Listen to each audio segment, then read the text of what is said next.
Russo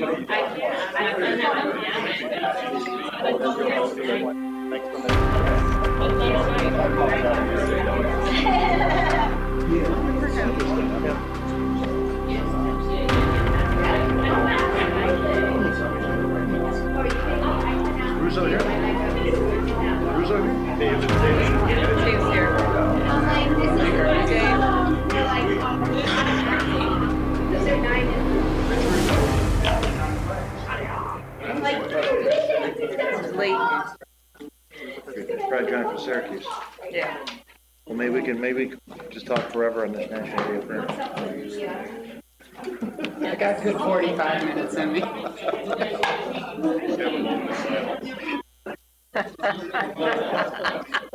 See how long it lasts, right?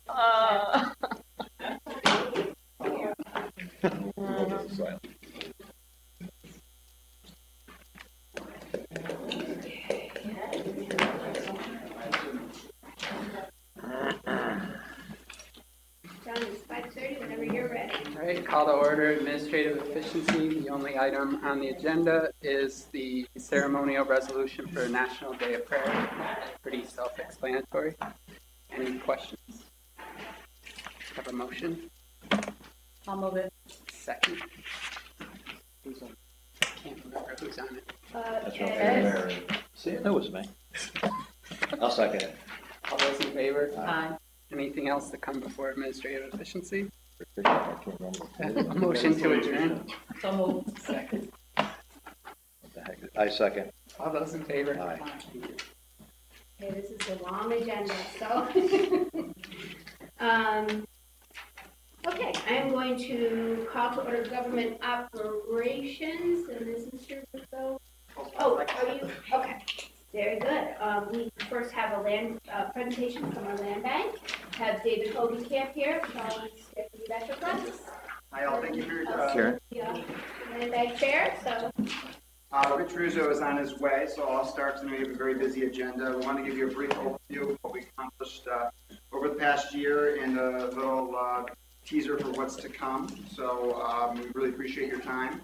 And as I said, Rich Russo will be here in a moment. But just to give everyone a reminder, a refresher of what the Capital Region Land Bank is, mission is to strengthen neighborhoods and mitigate blight in the city of Schenectady, Schenectady County, and in the city of Amsterdam. It's a nice way for us to have a little regional cooperation with Amsterdam. So I just want to give you an overview of, the land bank started in 2012. Really over the past 3 years has been the majority of our activity. In 2014, we were the recipient of a technical assistance grant from the New York State Attorney General's office. They use a lot of their bank settlement funds to fund a community revitalization initiative, which is basically land bank funding. 2015, 2016, we were able to secure $3 million. I'll talk a little bit about the activity that we've done with that. And big news for us moving forward is that we received the third largest grant in New York State for the land bank, $1.7 million. Again, using some more of that settlement funding. And we also were awarded for Schenectady neighborhoods a program called Neighbors for Neighborhoods. It's $450,000. Working with people local who want to get into the rental market. Their money's tailored for people who have fewer than 2 rentals. This is a program that's, through the state. We didn't make the rules to the program. But for people with fewer than 2 rentals who might want to take the opportunity to take that blighted home, that city-owned property that is having a hard time finding a reuse for, renovate it with grant funds from this program. The first home that we're working on is on Green Street, which was a 4-unit building. Part of it was city-owned and is helping us secure getting that back and make it a strong entryway to the stockade. Just some other support that we've received over the past 3 years is support for our Tribute Park project, which is up on Eastern Avenue. We received support from the Carolian Foundation, Wright Family Foundation, and Schenectady Community Foundation, among others. Richard Russo was able to make it, so just... Thank you very much. Appreciate it, David. So it looks like we already got started. Yep. So, pardon me. Some of the accomplishments that we've had, for everyone who doesn't know me, I'm Richard Russo, District 1 County Legislator, and I'm the chairman of the Land Bank. Apologize for my tardiness. We've had over 100 demolitions in the city in the last 2.5 years in partnership with the city of Schenectady. Thank you very much, Mr. Mayor. We've worked very hard to continue the momentum that was started back in 2015. Eastern Avenue was a big part of our corridor focus, and we've had over 25 demolitions there. We've had the designation of St. Mary's campus as a historic center, and we've done a number of housing and business rehabilitations.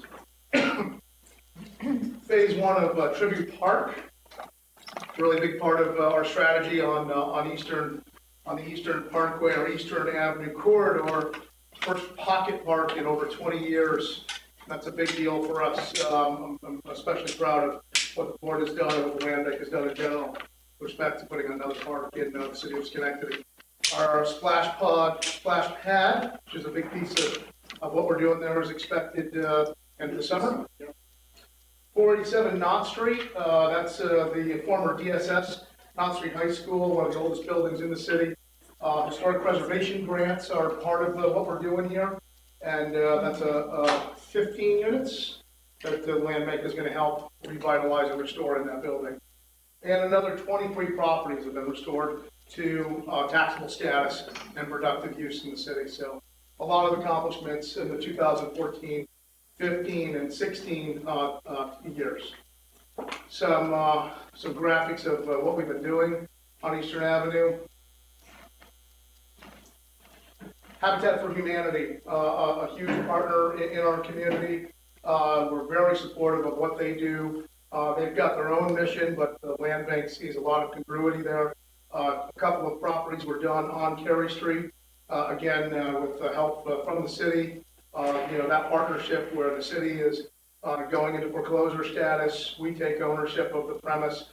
Habitat, we've worked with Habitat on some of those projects, and that's just a really good project partnership.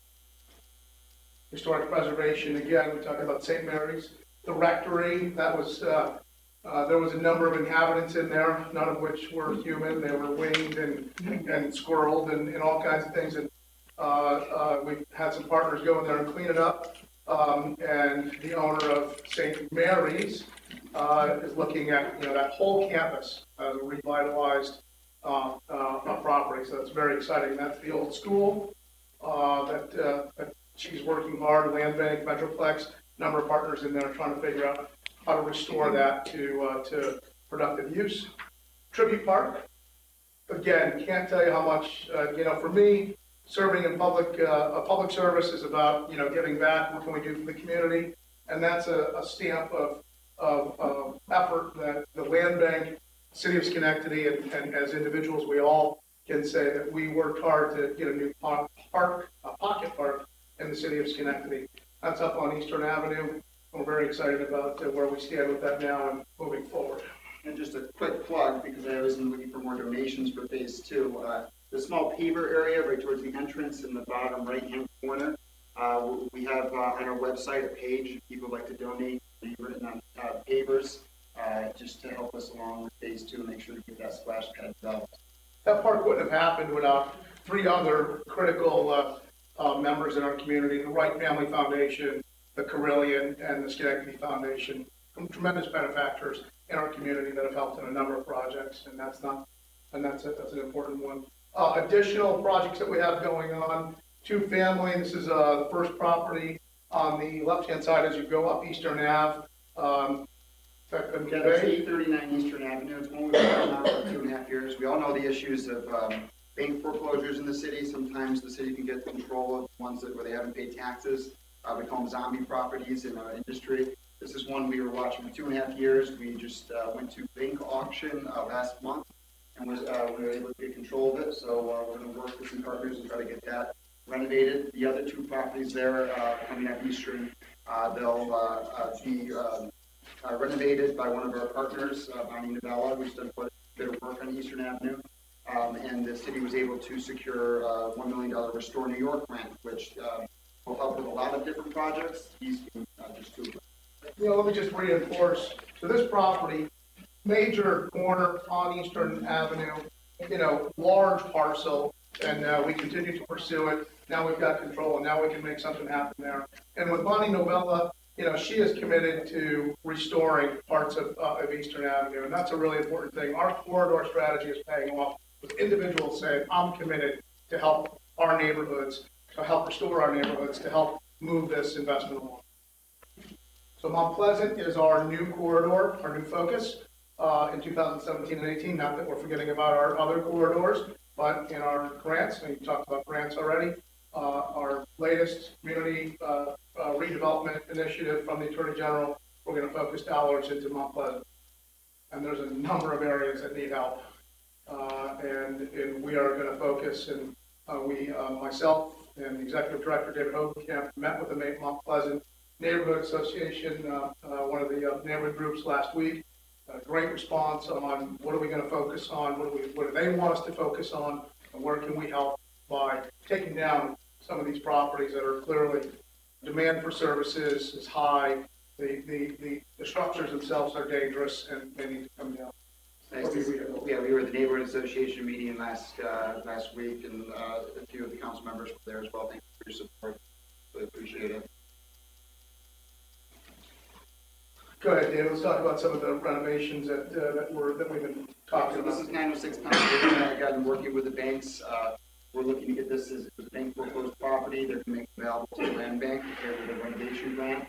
We're going to work with Habitat for Humanity to do about $25,000 to $30,000 worth of work to this property with their support, and then we're hoping that the proceeds from selling it, we're going to try to look to sell to an owner-occupied, help with another habitat project. And then, a big focus area for us, of course, and all of our partners here, is this block next to the library. It was announced that the library is looking at putting up a new library.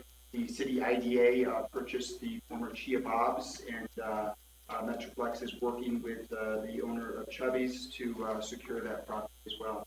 So we're very excited about that, and I think kind of the centerpiece of what we're working on.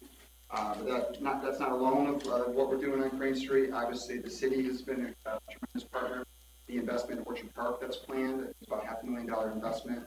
The Crane Street corridor lights, these were all major elements to our application, and really, I think, held us to the top of best feature in general. And then you have the new Boys and Girls Club that's planned, and as I said, the new library at the ranch. So we just want to say thank you. We want to thank the city, city council, and all of our partners for the past 4 going on 5 years now of commitment to the land bank's mission, commitment to the board of directors, and commitment to wanting to see our city move forward. It's a great program, or it's a great initiative that we've taken. I'm very humbled to be the chairman. I need to be reappointed to the board. I don't need to be the chairman, but I need to be reappointed if you want to have me continue to sit on that board, and I'm happy to do it. And I would ask for city council support tonight in moving that forward. There are plenty of people, I'm sure, that can do that job as well, and I'm happy to transition to other people that we think would be better suited. But the land bank has made a significant difference in what we're doing in the city, and it's with your support that we've been able to do that. So I want to say thank you very much and appreciate your support over the last 5 years. Questions? That's all good news? Good job. Thank you very much. We appreciate it. Thank you. Thank you, David. Thanks for pulling this together. Very good.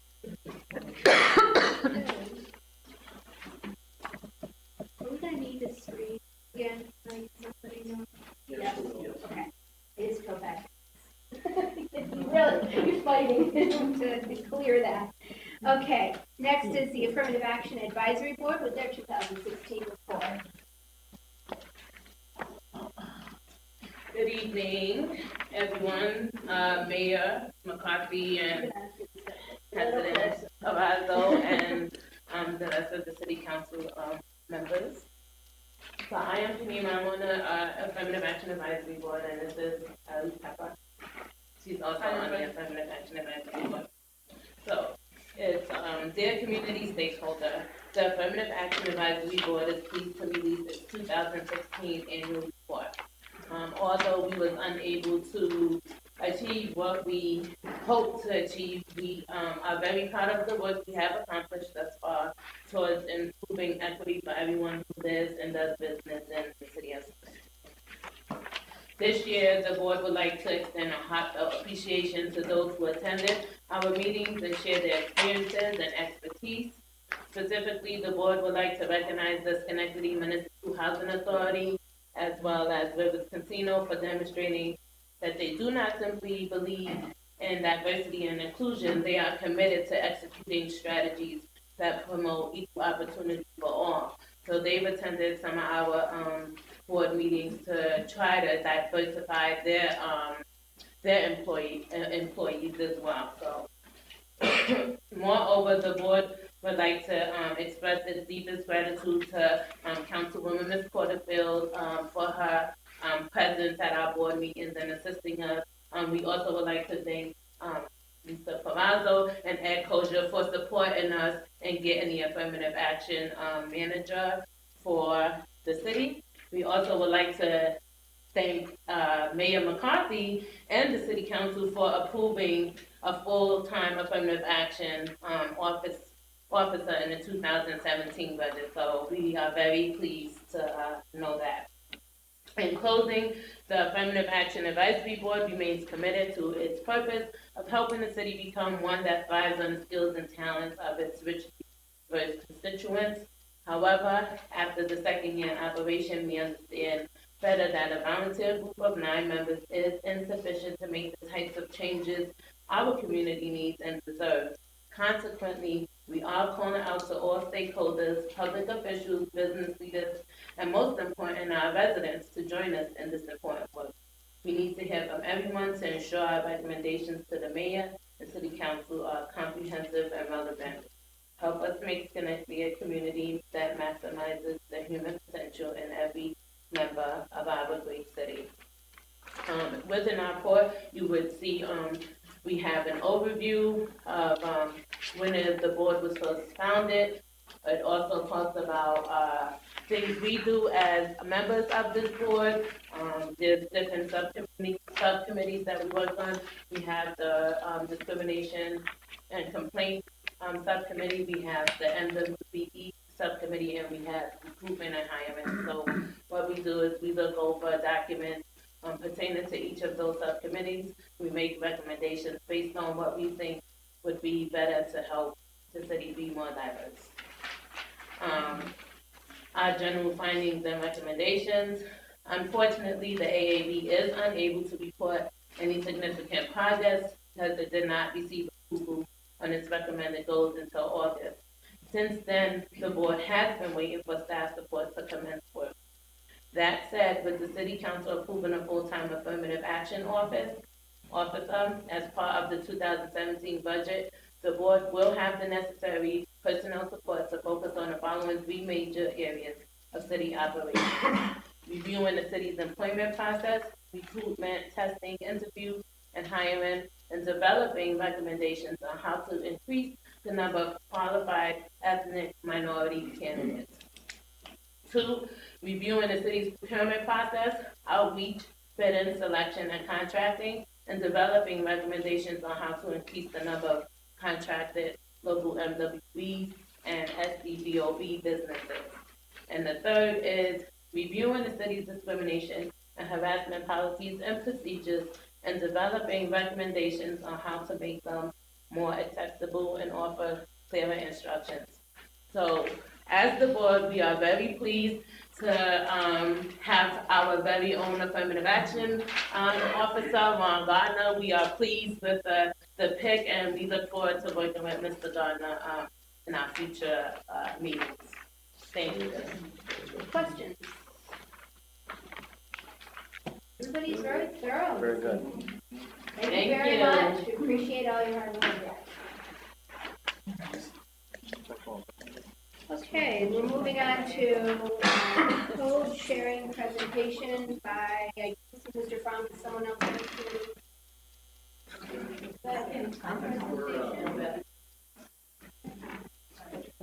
There, we have people from CTG here. I apologize if Steve is not here, but I'll be yes. are you? I'm Rachel Ward. Nice to meet you, yes. Yeah, want to do that? Okay, perfect. Yeah. Gotta do it. I only have a phone.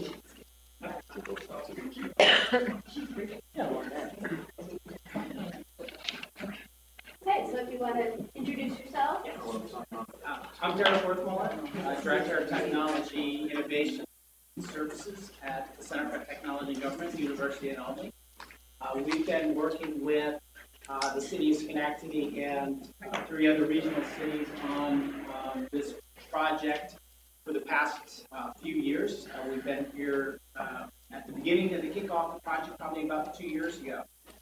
I'm joined here with Megan Sutherland, my colleague. And just a brief overview of the project. Project goals: to build technical organizational code enforcement capabilities within each of the 4 cities so that each can increase the efficiency and effectiveness of their code enforcement environment. Also to develop the technical and data policy foundation of the shared code enforcement information resource, enabling municipalities to potentially to participate in the statewide sharing resource. To encourage increased uniformity in process and definition within inside the 4 cities with regards to information sharing. And establish a culture and community of knowledge sharing among the 4 cities. I'm sorry, I don't mean to interrupt you, but we have 3 listed on our, we have Amsterdam, Gloversville, and Schenectady. Is there, what is, Troy. Troy, okay, great. Wonderful. Thank you, guys. David Frank asked me to come and provide an update about the requirements gathered and the process used to select the software. Through the working with the 4 cities, software is needed to support the ongoing operations, updated software. And we followed the center assisted city of Schenectady in following a structured and rigorous process in selecting software.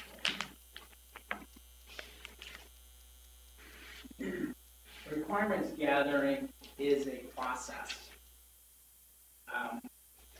Stakeholders from each of the cities attended more than 10 workshops, 2 site visits, at least to each location, over a 6-month period of time. During this time, the stakeholders identified 8 programs of work that were required to carry out code enforcement. They did process modeling of these 8 different processes, 8 programs of work, identifying core data elements and information that needs to be shared across through the departments and the different cities. Through the site visits and workshops, software technical solutions were identified and additional needs for information sharing was identified.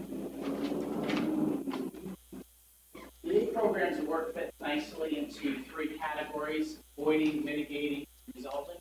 These categories were identified in the workshops as needed to fight blight, and stakeholders from each city that were responsible for carrying out each of these different programs of work were at each of the different stakeholders meetings providing their feedback.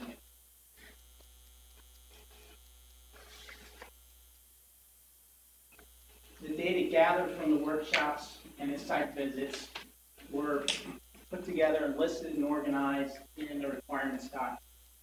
The requirements document was shared with each of the cities. They reviewed, commented, and provided additional information into the requirements document. The requirements document contains all the features, functionality, capabilities needed for a software system to meet the needs of the city. It contains over 300 different requirements. And this document was used to, Schenectady used this requirements document to create the RF.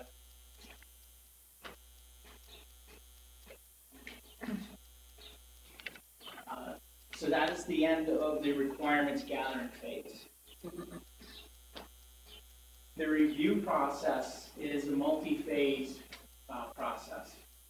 First starting with the review of the proposals, and then going into a more depth review of the actual software. Each of the stakeholders that were involved in defining the requirements were involved in reviewing the proposals. Through the workshops were created the requirements for the proposals, and through best practice on proposals. They each stakeholder within the different cities did their reviews. They met as a city and came up with their choice for that city. Then each of the cities got together and just made decisions and choices about which proposal to move forward.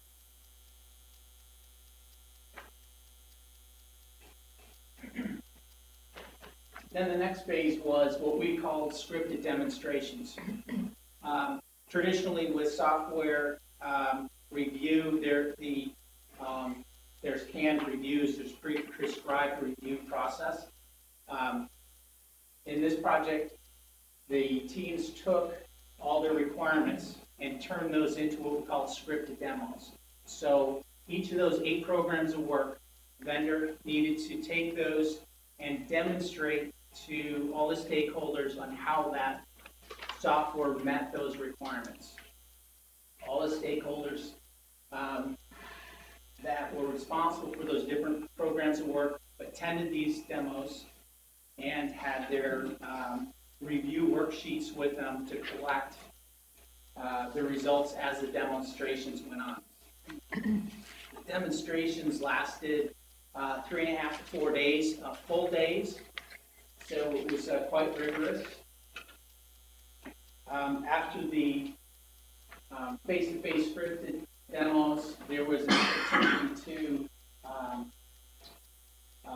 to do webinars. There was additional questions after the groups got together. They talked about the results and questions came out. So there was 2 webinars presented by the vendors, and in addition to that, they had the opportunity to use evaluation accounts to try out the software at their own leisure.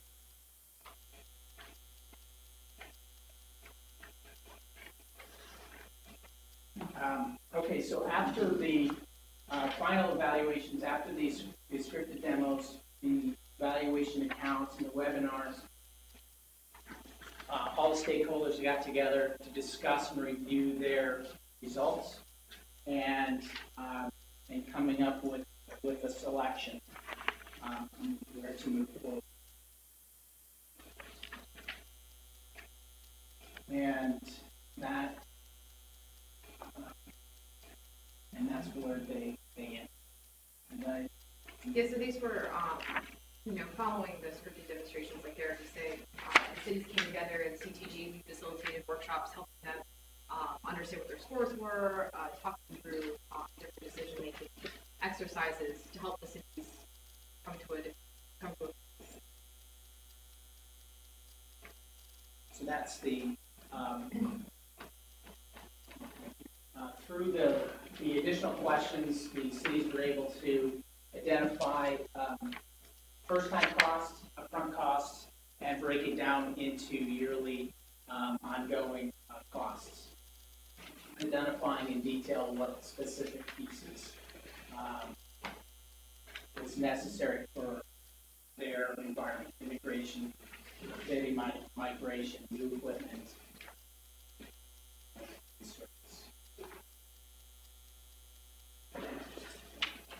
So as far as the project is concerned, the next phases are implementing, installing the system, getting it operational use, working on the governance model. This is a shared resource there. This will provide shared resource of data. And when you're sharing data, there needs to be some governance around the collection and the use of that data. And the development and testing of the shared resource.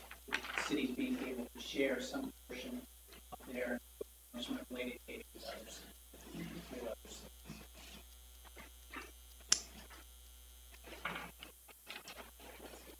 Questions? Yes, this is who this is. So all of the cities are going to have the same exact software, or they can have they can have more in-depth software and everybody's going to have access to it across all the cities? For the code enforcement aspect, this one platform that will replace the code enforcement software that the city is using. The city is using many other other software packages to accomplish other tasks in the city, and those will remain the same. This software will integrate with those software packages.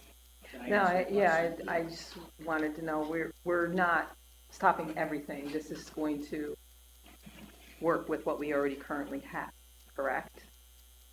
It's going to replace what we have, but it's going to work with other systems. That's correct. The mayor has That's an correct. answer to that. Will create a platform to be expanded upon as we go forward. The other aspect of this is where it's being tested, deployed in the 4 cities.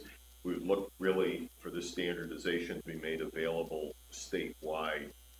So this, it's not the end of the project. It's really one step So it's the beginning, okay. in what'll be a long process before you get full statewide deployment. Does it work with Munis though? Does Yes. it integrate with Munis? Yes. And what happened to Troy? Yeah, why don't they have to Because pay we don't anything? have Troy in our. The requirements gathering, they were part of the requirements gathering. My neck. I'm sorry. And they had a different software package that they were using, just like each of the cities. And what they recognized after seeing all the requirements written out by all the cities, they recognized that if they were to upgrade the package that they had already, they would be meeting those requirements for their city. So they'll be using a different platform, and then data from their platform will be pulled into this platform so that it will be shared with everybody. So it will be integrated. That's Which kosher? So bottom line, what is our cost going to be? You guys all afraid to ask the question here. I mean, let's put on it. I know we received grant funding for this, I believe, right, from the state or whatever? Or received some funding from this, but I mean, the numbers here are quite large. So bottom line, what is our final cost? Or somewhere in the range, other than what you have on this table. Are these table numbers correct? Yes, and what I don't know is what is covered By the grant? by the grant on your paper. That's a question that David wants to answer. The proposal will come to the council, and I don't think we're looking for a vote tonight. No. Is that we will modify the fee structure, so the end cost of the city will be basically 0. It will also increase in user friendliness for the system, so that people could make an application for a permit remotely, have it issued. They could do their payment. There's some that would require review where there has to be plan submissions. There's a lot of things where we don't require plan submissions. They're minor repairs, standard undertakings, and those we're looking to automate that and again make it more user friendly. But to have a fee structure, I believe that is approximately $10 on the field that it would pay for itself, so that the cost of the city going forward would be nothing, even though we're still looking based on the usage and what fee would be in place. The city may share in some of that revenue coming in. And that would also be through the other communities also. All right, so we don't have the grant funding allowance in here anyplace, what we're receiving to offset these initial costs. Correct. Okay. This is the analysis, and it's gonna come pretty close to zero.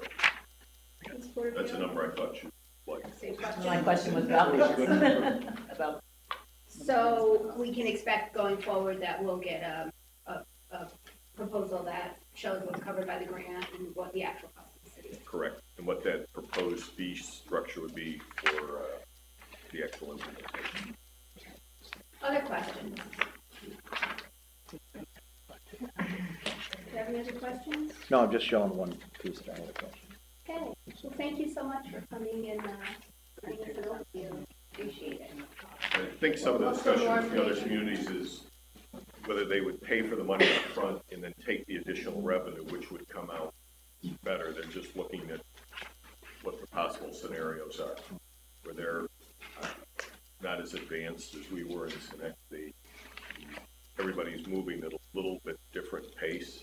The state also wants that, because if you look to deploy it statewide, you will have some communities that are fairly automated, much more advanced than other ones that are not as forward-thinking. And how do you cover all the bases, get to a platform that would provide uniformity across the entire state?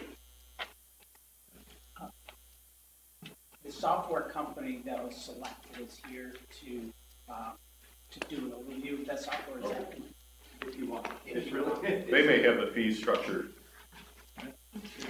We asked about capabilities and things like that. That's something. So, thank you. I'm Dan Foster. I'm the general manager at General Code. We're the company that signed in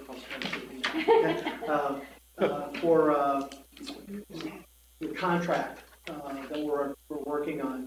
And I don't have the figures for how much of the grant funding, because there's still some things that are standing on that question that we're waiting to hear about. So we've actually presented two alternatives in the proposal, working with City of Schenectady to make sure, the objective was to make sure that it was cost neutral to the city. We've been working with David on that. Just by way of background, General Code, just wanted to give you a sense that General Code is, we're not a fly-by-night operation. We've been in business for over 50 years. We're a longtime vendor to the City of Schenectady for your code services, for your codification and publishing of your ordinances, both in paper and online. We've been doing that for many years. We've served primarily local government. We have been a reseller of Unicity software, which is a software package that's been chosen for many years. We have over 100 employees, and we've installed Unicity in 8 different states now, primarily New York, but many other states. Interestingly enough, we're involved in a discussion with several communities in the suburbs of Cleveland. We're going through the same discussions about joint and shared database services for battling urban decay and blight and so forth. So that's much earlier in the stages there, but something that's very much similar to what you've engaged in here working with CTG. Will Lavassier is the CEO of SCA, Software Consulting Associates. They are the software developer based in Red Hook, New York, that we work with. They make the software, we sell it, service it, install it, do all the data migration and support it after the sale and implementation. So we work very much together in partnership. They've been in business since '83, primarily software development staff. They're working with us, and they have a rapidly expanding customer base with customers in the United States. But it's all New York based. So you know. Quick Unicity 5 overview, just so you know what we're working with. It's a cloud-based solution, providing code enforcement and all the other things you see listed here. I think one of the biggest advantages to the software now is a really excellent mobile device access for live field inspection. We found in communities that are using the software, and we have that service going with mobile implementation. There's tremendous time savings and better accuracy of tracking data. They're going out in the field, doing their inspections, logging in photos, doing it all live. It's all live feed. So that's a tremendous advantage that software will be for the city of Schenectady. We added some slides just to show some interfaces, a little hard to see, but code enforcement, permitting, inspections, and scheduling, issuing certificates, doing real property updates with the RPS state system. It's all integrated within the program. Citizen access, the mayor mentioned that, the ability to go online to see the status of permits, see the status of development, to be able to submit work orders, to be able to submit complaints about properties and so forth. We'll all be able to do that online when the system is up and running. So a real advantage for the citizens. GIS interface, so the ability to be able to view maps and overlays within the program, to be able to go and look inside parcel data from a map, so you can see what's going on in various locations. And again, citizens have access to that as well as part of the program. The biggest things that we talked about through this process, and it really was a rigorous process. Derek mentioned the length of time, the development of the RFP response. Their team and the city's teams did a tremendous job. It's by far the most thorough review of software that we've ever gone through. They took a very, very hard look at all the competitors. But they're going to benefit greatly, and the biggest things we talked about are time savings, being able to track, the economic development stuff more accurately in terms of, cost, submission of permits, applications, and so forth, fees to go along with it. So that's all part of the program. So we're anticipating significant cost savings over time for the city as well as time savings for all folks who use it for this tool. And we have the abilities. The question was asked about integration with Munis. That's certainly part of the program. Any software, departmental software, where there's a need for it to feed information back and forth with municipal software, we have the ability to make those integrations happen. We do that for a number of customers, whether it's document management type software or financial software or other types of software that may need incorporated. And there's opportunity for expansion too in the clerk's office, the DPW fleet management functionality. It's part of the missing too, so there's stuff down the road. Okay? I think that's it. So any questions? The numbers are there, and we're certainly working with David and the team. We'll follow up and answer any questions that may have. But we just wanted to give you that little bit.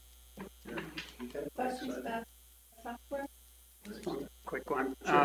In regards to the expandability of it, you have the GIS interface. So obviously there's satellite imagery that's capable there. I'm thinking in the future of how we could integrate that with the police and fire department for safety issues, and maybe, ideally, it probably won't happen, but it'd be nice, like layouts of buildings and so forth. Is that something that we could expand into in the future? Yeah, the nice thing about the software is that it's a site license. So if you want to provide police department or fire department access to the software so they can do some map and see data or maps or what have you associated with that location, that's certainly possible. We've seen other communities do, kind of pre-planned stuff where they'll go in on the property, fire department, go to the property, attach the documents that they pre-plan, highlight trust properties, highlight properties that have high code enforcement issues or other, vicious dogs. We've seen all sorts of different uses. So when someone responds to an issue, they see right on their tablet, this property has these issues going in. Good. Very good. Thank you very much. Appreciate your time. Yes, thank you. Quite a score on your tie. Oh, Right? they don't have Schenectady. Yeah. So I'll talk with them. Okay. Moving on to the land bank, the reappointment of Richard Russo. I think he certainly showed us what he's got. and that he's working hard, so. Did we get a resume from Mr. Russo by any chance? We've had that formerly, not new to any of us here. So can I make a So- motion? It's in New York. Okay, I'll all second. right, all those in favor? Aye. Congratulations, you're not going anywhere. Thank you. Very good. That's if All you right. pass Well done. next week. Yes. Thank you for the nomination. Okay, so on to the discussion of immigrant support. So, certainly have had a lot of conversation at the rail about this. It's looking as if, we've had around 60 people come and talk in support of it. We've had another dozen or so speak about their concerns for it. I think that certainly through listening to our constituents and also views that have been expressed to the council, that right now we're more focused on our interpretation of that for Schenectady. I know that Mr. Palomeni and Mr. Kozier and Mr. Mutabaran and Ms. Lewski-Wilzunis brought their ideas to the table a couple of weeks ago, but I asked that hold so we could all be present in the conversation.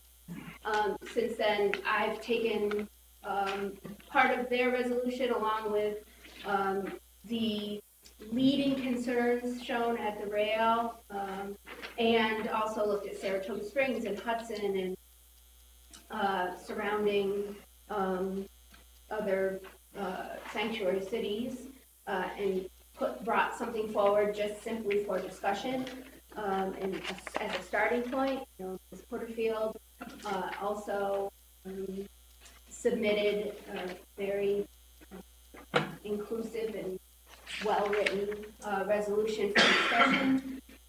So right now, I will open it up for how we might integrate all three of these proposed resolutions into something that we can all feel comfortable with, that certainly lets our citizens know that we embrace the diversity of our city and we want our citizens to feel safe and that we are a welcoming city. So with that, I don't know how people want to start the conversation, but I will open the floor to anyone's questions or comments at this point. I assume everyone has read the various proposals.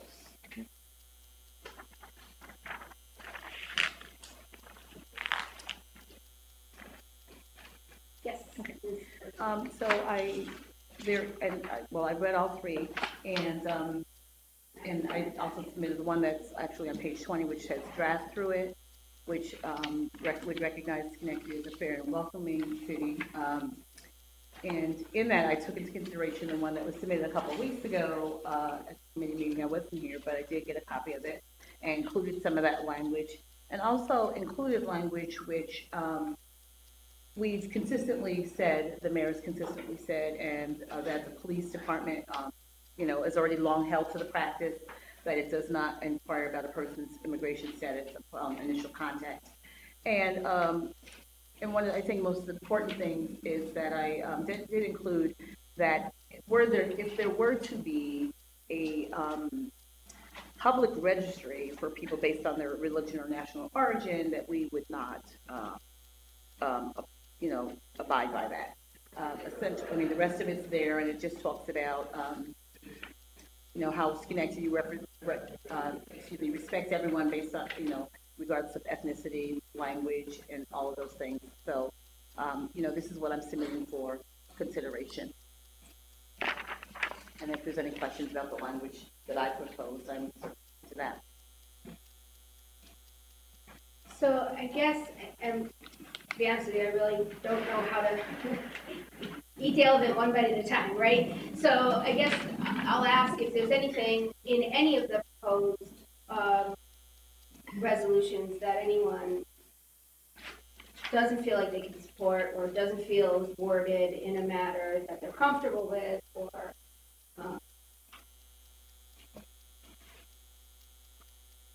anything that they'd like to see changed or adjusted.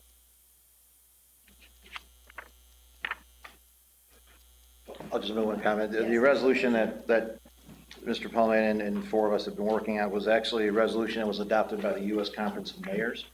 It was from the city of Orlando, really urging the need for a comprehensive immigration reform. And we feel that those 5 paragraphs in there are really very, very important, not only to the city of Schenectady, but again to the U.S. Conference of Mayors, where they, again, I believe our mayor was there himself and of course spoke before Congress on different issues. But I think it really is a good beginning here, if you would, to moving forward, hearing all the needs and concerns of everybody. We certainly appreciate all that, but my main concern is that we are sworn to take an oath of office. And our first oath of office is to uphold the laws and the Constitution of the United States. And I think if we try to change this in any way, shape, or form to making the Schenectady Police Department or any of our local police agencies adhere to a policy that we, as city councilmen, are trying to move forward on, I just don't think are proper at this point. I think we are legislators, and I think the law enforcement has to follow the law. And I really think that that is where I stand on the issue. As the mayor has spoken, as both our police chief and our sheriff have said in many talks with us, we do not have an issue with ICE in the county or in the city. Our police officers do not reach out and say, excuse me, what is your immigration status? That is not their first question. We are certainly, and I didn't point to John first. Yeah. But it's a very serious topic and concern that I feel needs to be talked about. And, you know, under President Obama, I mean, that president deported more illegal immigrants in our United States than any other president ever. And I think the sanctuary city has been around for a long time. The word welcoming city, if you do that on a Google search, kicks you right back into sanctuary cities on the Google search. And I think working, again, with the Conference of Mayors, this proposal that they worked on for comprehensive immigration reform, I think is very, very important. It's a good starting point. Certainly the conversation should and will continue, I'm sure, in our community. But I think our first duty is to support our law enforcement and to uphold the Constitution of the United States. And I think that is what I am going to push forward for. So I'm very comfortable with the first piece. And again, there's some other needs and concerns, issues that I do have with the other ones, again, relating specifically to the police and everything. Police department's the police department. And we as a council should not be making their laws to change our laws or their duties, what they have to do. Yep, and I think that, you know, if you look at the resolution that I'm proposing, it certainly includes the call for comprehensive immigration reform, but it fleshes things out a little bit more, and is a little, I think, expressive than the more condensed resolution put forward. And it clearly just reflects what the mayor has spoken out publicly about, and that is that we don't have, you know, we recognize that it's a federal act, and that also it is not our, you know, habit to inquire first and foremost about a person's immigration status. So I'm not in any way, shape, or form recommending in my compilation that we break the law. But I also think that while the Conference of Mayors resolution is certainly, you know, covers the points, we have also a city with some very well thought out, well-spoken residents that have very specific concerns.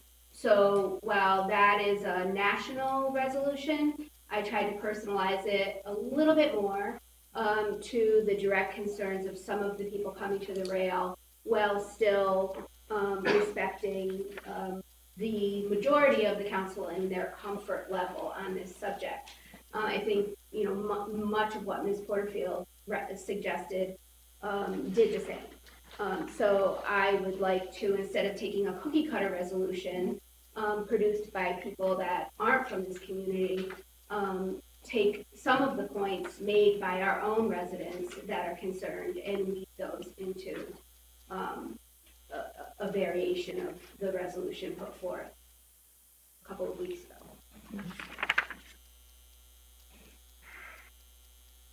Well, if I just piggyback, on your resolution, paragraph 4 there, where it says, whereas the city of Schenectady is committed to protecting the civil and human rights of all individuals, the last line there, or immigration status. If we find the person, Adjust yeah, that's what I'm saying. I mean, if you find the person to be illegal, criminal status, I mean, that's, and if a you piece feel, that if you just would feel more comfortable with that, moving that part of it, Yeah. I'm here to compromise and come to consensus and not have, have all of us give input, including our citizens, to something that we can all feel comfortable with. good.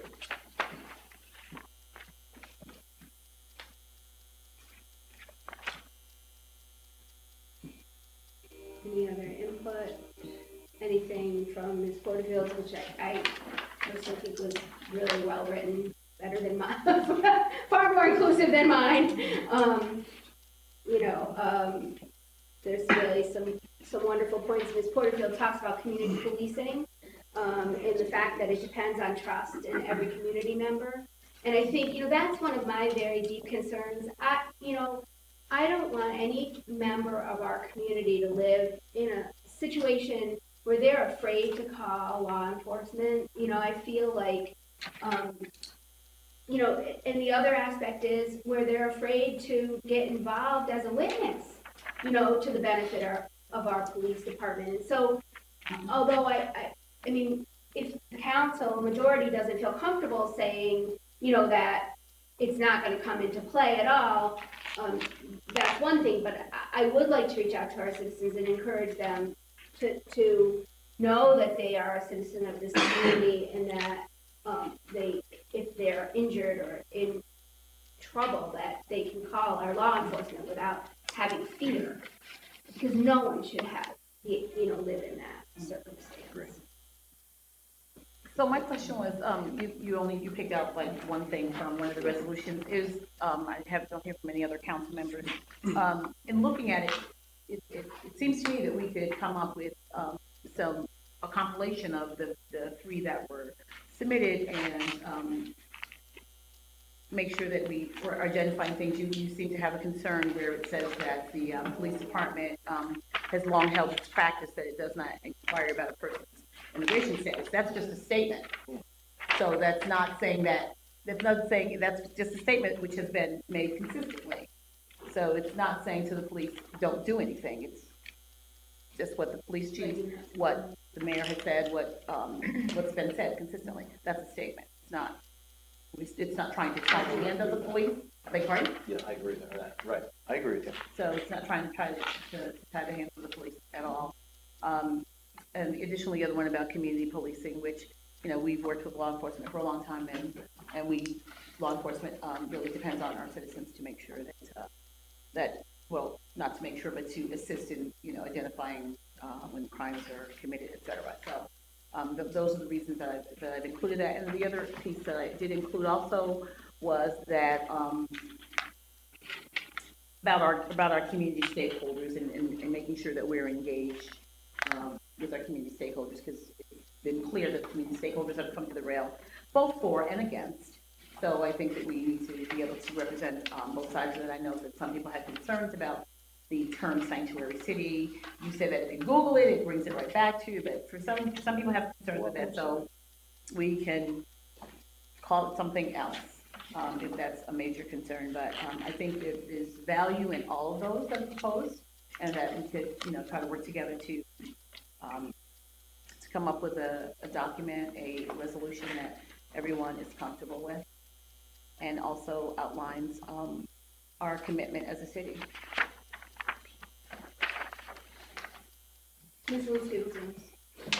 So I think the endorsing of comprehensive immigration reform, this resolution, I think covers all the bases.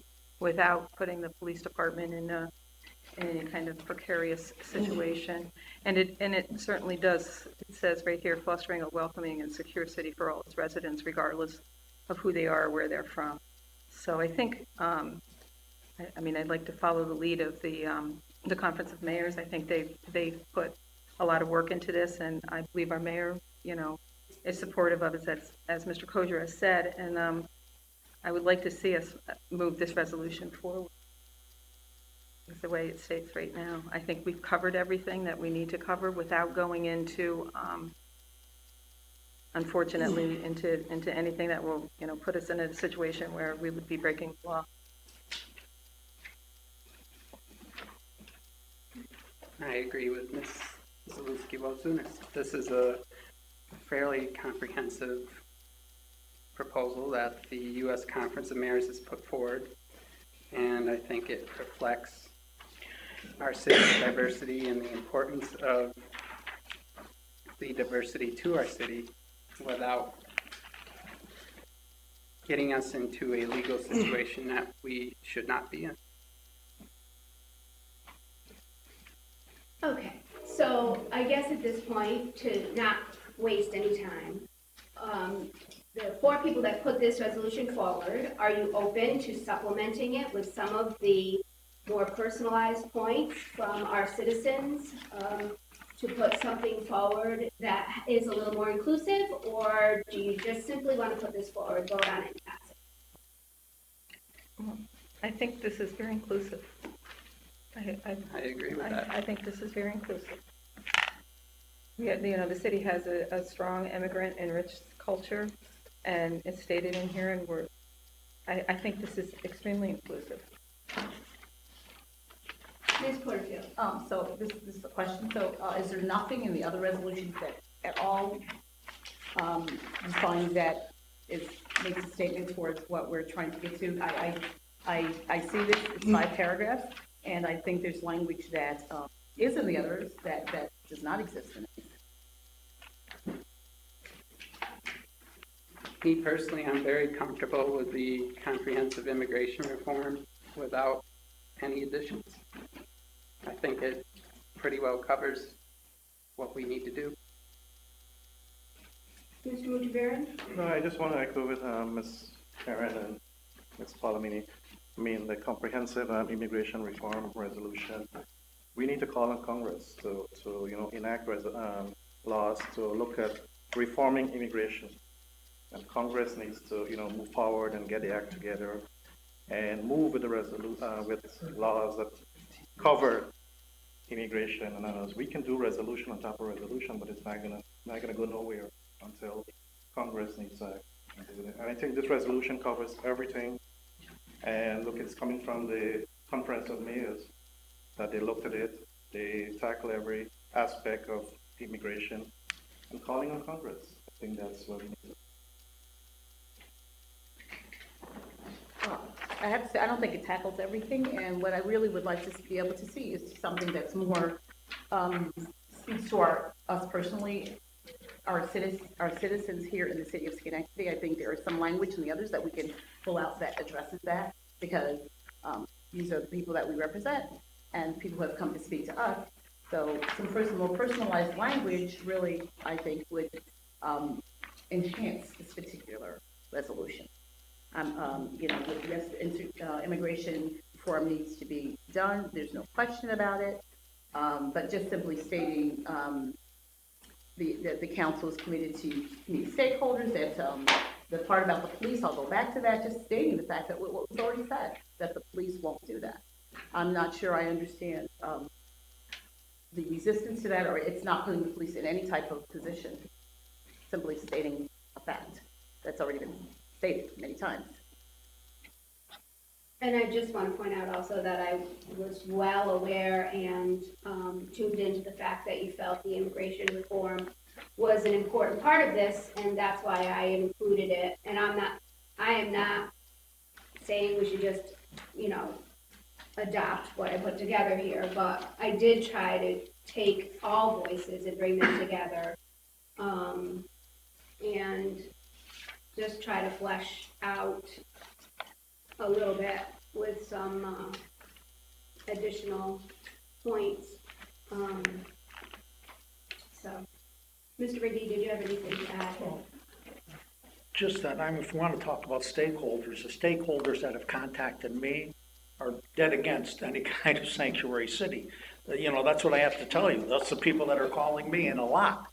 Veterans groups, police officers, law enforcement, they're calling this a solution without a problem, is what's been called to me. So, is this a big problem?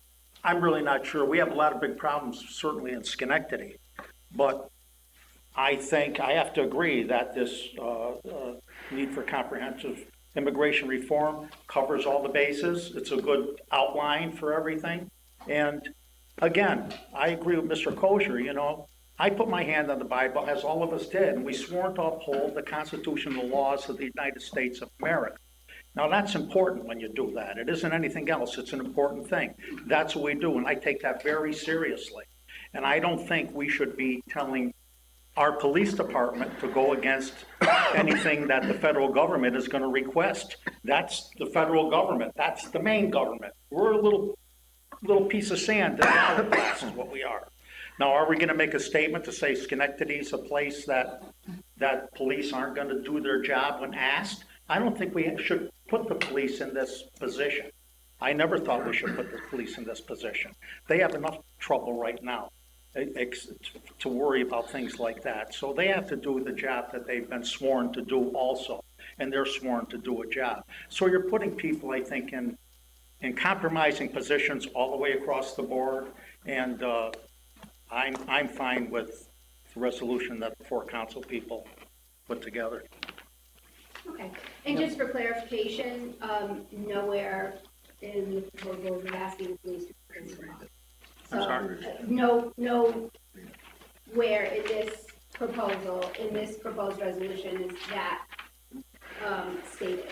So I just want that clarified, and people can certainly access this information on the website also. So we have long come to the fact that majority of the council does not feel comfortable with that. So nobody at that table, at this table, is recommending that. I want that clear and right up front. So it sounds like the majority would like to go with the proposed resolutions. I don't think we should spend any more time on this. Yes, Mr. Palameni. I'd just like to read it so everybody knows clearly what's in it, and then I'll make a motion to move this. So whereas the United States of America is a nation of immigrants, and wave after wave of immigrants seeking a better life has built our nation and brought significant social, economic, and cultural benefits to communities nationwide. And whereas in the city of Schenectady, immigrants have enriched our city's culture, increased our productivity and innovation, and bolstered our economy. And whereas the city of Schenectady celebrates the diversity of its residents and is proud to be an inclusive and compassionate city. And whereas the city of Schenectady works to foster a welcoming and secure city for all of their residents, regardless of who they are or where they come from, and therefore be it resolved, the city of Schenectady is asking the federal government to enact comprehensive immigration reform and enforce the nation's immigration laws in a humane manner that does not disrupt the lives of city residents. I'd like to move this resolution. I'll second. All those in favor? Aye. Thank you. Discussion. I still would like one other point, ma'am. Yes, Mr. Coach. Again, the U.S. Conference of Mayors, in addition to our mayor, Gary McCarthy, signing off on this, Albany Mayor Kathy Sheehan had supported the resolution, as did Niagara Falls Mayor, the city of Rochester, and I believe it was Batavia. Those were the 5 New York, Syracuse, I'm sorry, not Batavia, it was Syracuse. And Syracuse mayor is a Republican. So this was a very good outline. If you look up immigration reform, the comprehensive immigration reform, it does talk about community policing. It talks about the programs and policies that ICE has to offer when they pick up and detain somebody. And it also talks about the warrants. So this was just a condensed version of all the different topics and subject material that is in this comprehensive immigration reform. And I really urge folks to look at that online and to really dig into it and read it, what it really is and entails. And you'll see that, again, this 5 paragraphs here that we are submitting or offering here really does cover a lot more than what you're reading here before you. And I appreciate that, and I will state for the record that I wish this body was functioning in a consensus manner and working together. and everyone giving a little as opposed to what occurred. But here we are, and forward we go, and I believe Ms. Porterfield has Yeah, I just wanted to comment. Yes, based on what Mr. Kosher says, I wasn't aware, because I can't tell by reading this, that where it was taken from even talks about community policing and ICE and all that. So it would have been ideal to be able to see that as part of what we considered, but it's not here. So it's challenging to say that it's comprehensive, but then you're saying it's really condensed. So there's a lot more to it that's been left out. I would have liked to have seen that part of this, and perhaps that would have made a difference. I can't say because it's not here, but it is. You're basically saying that a lot was left out, is what I'm understanding. Again, at the U.S. Conference of Mayors, that's what they did. They condensed all their conversations that they had over the conference for those days. They condensed it into this resolution. Specific. Yes, and again, this is almost word for word what the city of Orlando, Florida used. And we just took out Orlando and we put in city of Schenectady instead of city of. And Didn't change anything. immigration reform is a little bit, it's different than, and first of all, let me just be clear that I am in support of immigration reform, no question. But I think when we're talking about the fair and welcoming city, I think we're going a little bit beyond that. So this resolution definitely addresses immigration reform, but it does not, in my opinion, address what we've been consistently talking about in terms of respecting and all of our citizens in terms of that. So. And I will close unless anyone has anything to add afterward. In the fact that I'll beat the dead horse and say it's nice that the conference mayors put this together, but we had 60 comments mail, and even more so call, and even more so email, and I have never seen the likes of that, not even for the casino. And the missing voice of our citizens in this resolution, I find very, very disappointing. So are there any other questions or comments? Okay, so I will ask for a motion to adjourn government operations. Moved by Ms. Lucy-Lunis, seconded by Ms. Palmetti. All those in favor? Aye. Adjourned. Call to order Public Safety Committee. First item, crossing guard discussion. Mr. Ricky. Well, unfortunately, the mayor left. I don't know if he's come up with anything or not. What the heck? He must have saw where it was coming up on the agenda. He's got his Sons of Italy. But, go ahead. Ms. The last that Perez. I knew, I have triple checked actually with the mayor's office, and he has not recommended anything as of yet. So, I mean, it really is a function of the council. If they want to put something in place, the mayor had, kind of volunteered to bring something Right, to us. that's the only reason that, if we because he wish- said he put something together. That came from his mouth, not mine, so I agree that. Received that, yeah. So again, I did discuss that MHA, Schenectady Municipal Housing Authority, we actually waived the fees now for those who are taking the background or the drug tests. And I talked to Rich Hominick, the executive director over there, and said since we've enacted, I believe it was 3 years ago, he said they've only had one individual who had to take the drug test, actually failed it, and then they did not get reimbursed for that. However, in discussing that, I mean, we certainly have a different situation here with our crossing guards. The men and women that do this are making maybe $100 a week, and to front the $85. I mean, full salary. For the week, yeah, for the week. $2 a day. So, something that maybe we can talk about or even kick around for a couple of weeks, but if there's any way we can even propose, Maybe adding it into the bonus or something like that. or have them, or we can reimburse them after 90 days on the job. Right, If they're there, if they take the test, they pass the test, you're in 60 days. yeah. So they just don't they have to get the front it, background check unfortunately. and then they're gone in 2 weeks and they have the background check the whole Now, time. according to Rich, Mr. Homenek, it's 40 and 45. It's not 85 for just the drug test. So I guess they got to do a background check first, which is only like $40. That's what they're It's paying. $87.50 total. And then the other half is for the drug test. So, The drug test. so I don't know what that balances Yeah, out I'm to not be. sure. You know, Cheryl Harris told me it's $87.50. $87.50. That came from her. So, I'd just And like that's to about a week's propose, salary for possibly, them. if we can, if So we what just. we're thinking, we're talking, Mr. Palomini and myself, is that we can reimburse them 60 days. After into being on the work, job, Being on the job. for the crossing guards. That's something that we can move forward with, if, you know, I am in agreement It's with an that. incentive. That way it pays for them. So that way we can move this, because it's been a couple weeks now, we have this on the agenda back and forth. Again, the We need to problem hire comes more up if we're guards. using parking enforcement people to cross, because, or if we have to use police officers, it's kind of, Expensive. that's expensive to the city to do that, for the revenue that they can bring in too, so it is kind of expensive. So if we can do, because that's all, Ms. Harris brought that to my attention, that's why she's having a problem getting guards on board. I see we just hired one, though, maybe, last week or so, so we do have one more on board, one more. which is good. I mean, But if we can make it a little more easier for they can say they'll be reimbursed, that's something. And that's an incentive to keep them on the job, too, almost like a second bonus. Right. I mean, We thought about the bonus idea, but they got paid, I think. Yeah, it gets And kind then of, it's it gets too kind of long. crazy. By having that 60 days, at least Yeah. they get paid. I'm good with that. I think we said it. No, I was, originally I proposed 90 days, and I was thinking a third. But if you want to just, I was trying to think of, 60 days is a long time to wait for $85 when you're making, you know what I mean? So I was trying to break it up and give them, you know, but that may end up being Accounting too. a difficult thing for the city to track, so it might just be better I don't off. want to make it too hard, to track down. I mean, I'm fine. Is that all right? you fine with 60 days? So now, Carl, does that become a union issue by any chance? Does this have any, Part-time workers aren't. They're not unionized. well, why do they take out union? Oh, special. Huh. I'll have to look into. They don't have union too. Just take them out of my seasonal workers. Oh, do they not have crossing guards? They don't. Full-time seasonal. That might be because you're counting. No, they take it out of my City.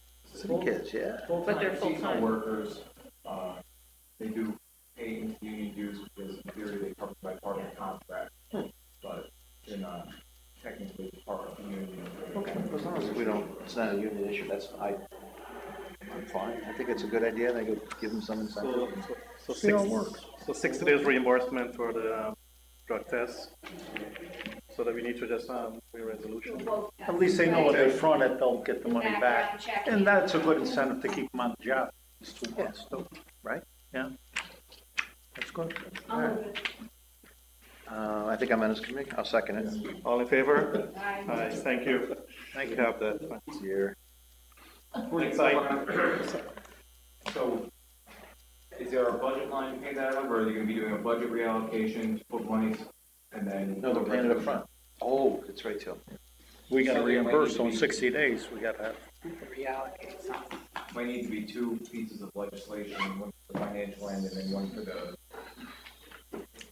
Do we have funds in? So I would, can I? Yeah, go I have ahead. my hand. I was gonna say, I mean, we never spend out that line in total ever, because of folks calling in sick, not showing up and not having guards. I can't really, I mean, how many guards are we gonna ask for I $85? don't 2 think or 200. 3? I mean, you're Yeah, talking that's about what I would $250 to do a whole budget allocation for $250. I don't think we gotta do that. I mean, I think you're gonna have money in that budget. If it is, that's clearly, I just didn't want to get down that road and find out and pass the committee, but however you want to proceed is perfect. Curtis says we can do it, we're good. Oh, really? Over there. So, we need to pass to, In my experience in the clerk's office, when I was looking for the part-time junction takers, when the money was in expenses, it required a budget allocation to the salary. However, when it was in salary, and then I used the county employees, Right. and that was a expense line, did not require a budget allocation to go from salary to expense. There you go. We're good. Easy enough. all right, so we have that covered. All right, next item on the agenda, the contract. Contract for uniform and accessories, Schenectady Fire Department, Mr. Richard Hackford. Evening, council members. Yes, sir. Hello? Good to see you a few times tonight. Each year, or actually not each year, but the last several years, the fire department has enjoyed a contract with United United Uniform Service out of Buffalo. And we once again put the specifications out to bid, and unfortunately, there was just one bid, and it was from United Uniform of Buffalo, the fire department uniforms. The fire department uniforms are a little bit different than police department uniforms. They go the extra mile to make sure they don't look like police officers. So there's a number of items in their uniform listing that may be somewhat unique to that situation, and United Uniform has done a good job supplying them for the past 3 or 4 years, and they want to continue doing that. So based on the fact that we did publicize it, sent it out to a number of companies on BidNet and also through the newspapers, and only one came forward with a bid. We recommend that we still continue our contract with United Fire Department. There's not a total amount there because this is on a per item basis. That's how the bid was constructed. So we don't know, obviously they can't exceed what their budget allocation is in that line for uniforms. Are they the same as previous years, or have the prices gone up? And did you? The prices have been adjusted modestly. It's not a wholesale 20% increase or anything like that. So it's modest on a couple of items here. You have a question, Mr. Goshen? Yeah, so, just out of the box here, this is not something that we would state bid by any chance, is it? I mean, No. to partner with Albany or Amsterdam, or to do a joint bid with all these other cities? With the police department, we piggyback from Rensselaer County, their bid with Galls. We used to have Rudnick's originally, Yeah. and then we had Rosen's uniform out of Albany. Rosen's has been purchased by Galls. As you know, Linda doesn't really have a lot of anymore. It's kind of moving away from that. So when we look across the board at what's available, there aren't really a lot of opportunities at this point, for other companies. It's kind of a shrinking thing. Most people do things on the internet now and buy it and then, tailor it, whatever. So this is a kind of a custom deal. So we don't do a consortium that, with Albany, and is that something to even take a look at down the road, Rich? I mean, We certainly could take a look at it. We do cooperative purchasing in a couple of other instances. For example, all of our copy paper purchases come from BOCES. Right. We'll submit our requirements, and BOCES puts out the bid, and we'll participate in that. The state does it for things like rock salt for the roads and fuel and et cetera. Right. But there's no statewide bid on uniform because there's such a diversity between fire departments, police departments, volunteer departments in different communities. It would be hard to have one standardized price. For everybody. All right, very good. Along that line of thinking, though, couldn't we just find a really big city that orders a lot and then piggyback on their uniforms, or do we have to have a certain type of uniform? Well, again, the design of the fire department uniform is quite specific, not like police department uniforms. And just speaking from my own experience, I know that we've been having a lot of issues with the larger companies like Galls, with getting product in a timely way, billing issues, tremendous amount of billing issues. And the police department is currently looking at revamping their. Well, I meant like fire departments that, like, I'm just making up, New York City, for example, let's say they have a nice uniform, why couldn't we piggyback on them, perhaps? Perhaps we could, we'll have to look into that. Any other questions? Yeah, just on that one. Kind of based on what Mr. Palomini said. But are we keeping the same look of our uniforms? Yes. So it would need to be a municipality that had the same exact uniform as ours. Right. I'm just thinking if we can, I'm making up numbers, if we could save 10 grand, I know it's far-fetched, but if we could change our uniform slightly to be in line with someone else's and buy the same thing, why not? As long as the firemen are okay with it. Okay. I guess That's all I'm thinking. Yeah, right. Can I have a motion? I'll move it. Second. All in favor? Aye. Aye, thank you. And you're not going anywhere. Next item, the contract for the installation of emergency aftermarket equipment in the police department. Yes. The police department has purchased 11 vehicles for use both in patrol and in the detective division. And most of these vehicles are of the SUV type, the sport type, the Ford Interceptors. Some are sedans, some are the SUV type, and there are also some Palace sedans, tech division. So the outfitting of these was again advertised. Bids came in on April 12th. And again, despite several companies looking at the bid and wanting to do it, a little piece here, a little piece there, we only had one company that came forward to say that they would do the entire package for us. And that's Niskuna Tire and Service. That's the same company that did our last group of police cars. They have a fairly innovative process for doing this. And I don't know if you've seen any of the police cars that have been put on the road recently, but at night, you really cannot miss those cars at all. They have lighting, scene lighting directly to the front of the cars, the sides of the cars. So they really upgraded the whole package, if you will, on these cars. And it's a very, very useful and efficient way that they do it. The total cost for the contract is $114,078, and it's about between $10,000 and $11,000 per vehicle. And just a comment, I'm very happy, Rich, that we're going locally.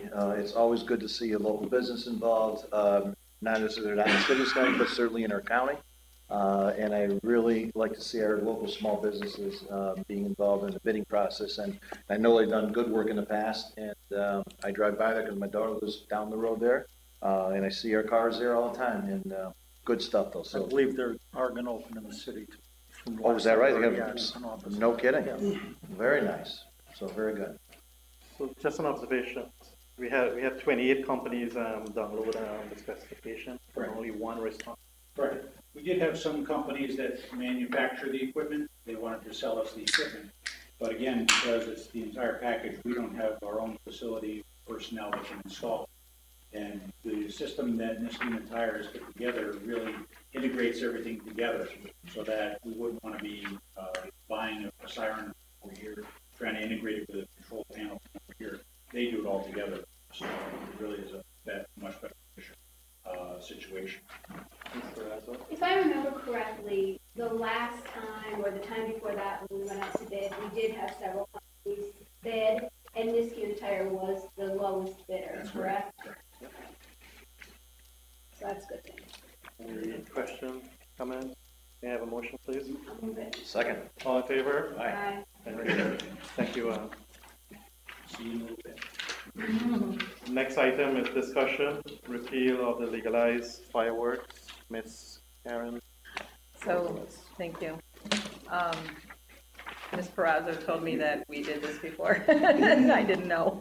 So I was just in hopes that we could put a resolution forth to the county. And I would like us not to be having legalized fireworks anymore in the county. I think there seems to be some issues and problems when it comes around the 4th of July and that time frame when they have the fireworks around. So I have heard from individuals within the city complaining that they don't stop at midnight, they go all night long. Actually, I think it was your neighborhood had some issues. Multiple. I think it was all over the city. Yeah. I mean, Peter Barber's picture page. Yeah. Look like jumping jacks. So, But they are having a public hearing on May 1st. So It sounds like they're going to rescind it. Rescind Sounds it. like. Maybe, but My recommendation was that we resend the one that we passed in July with a letter that says, just reminding you that we still feel very strongly that, this, and,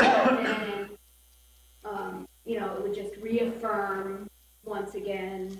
I mean, if the council as a whole wants to pass another resolution, but since we already passed one, but I thought we might remind them, right? Can we just do another one? Because Karen wasn't on the council at that time. I don't believe you were you? No, you I weren't. mean, and again, the issue She would ask if you and it was, it's a major issue. So, if we could, I mean, Whose committee is this? Where are we? Can we do the one, just revise the one that we passed? And just, send it back to the county? Yep. And, state our, commitment that we're against this. I mean, I know every one of us had our fair share of call during these firework time. Yeah, I was actually planning on going to the public hearing, so I don't know if anybody else, you're gonna go too? So, all right, we can just. So anybody there is May 4th, Let's do claims earlier. 7 p.m. Yeah. All right. So I will need a motion to Do a resolution. Do a resolution. Second. All in favor? Aye. Aye, thank you. Any other business for public safety? A motion for adjourn? I'll second. All in favor? Aye. Thank you. You're welcome. Okay, call to order health and recreation, and you can come up again. Talk about the, going up with sodium hydrochloride for the swimming pool. Each year, we need liquid chlorine to keep the pools in sanitary condition. And we once again went out to bid.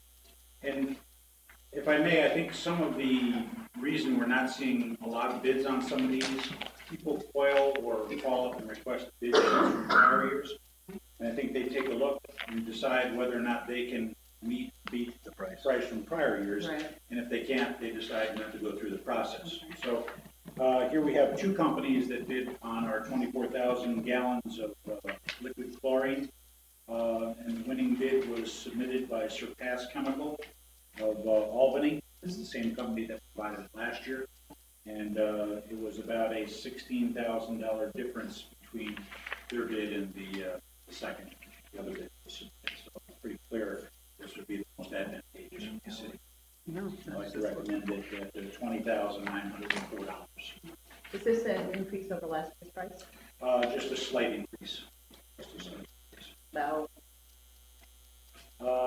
Again, this is a bid, so we don't actually pay that much because it's based on our actual usage. okay, So it can be affected by how many days the pools are in operation, how much rain we get, how many contaminants are in the water, and have to be balanced with chlorine. I'm gonna guess we'll be within 5 or 6% of what we were last year. okay. Other questions? I move it. Second. Okay, moved by, Yeah, move. okay, and second by Mr. Blueberry. All's in favor? Aye. Thank you. All right, next, a ceremonial resolution in college hockey team, Ms. Zaluski Walton. So there was a union hockey game back in February against RPI and the Mayor's Cup, and Union won, so the cup's coming back. Very exciting. Yes. And so I'd like to have a ceremonial resolution put forth, honoring them in the winning of the Mayor's Cup. So, Question? I move it. Second. All those in favor? Aye. Okay, ceremonial resolution for National Muslim Soup Kitchen Day. Yes, so once a year, all of the various Muslims go out into, they actually have their own soup kitchen that they do a lot of cooking and feeding through, but they also go all over the community to cook and feed people in need, and it's really a phenomenal day. So I'm putting forth that last year, the mayor actually did a proclamation that checked his office that wasn't on the rotation for this year, and I thought it might be nice for a resolution instead, because then we could have them come in instead of just going out, so they could get some additional recognition, rather than going to the site, so. Any questions? Second. All those in favor? Aye.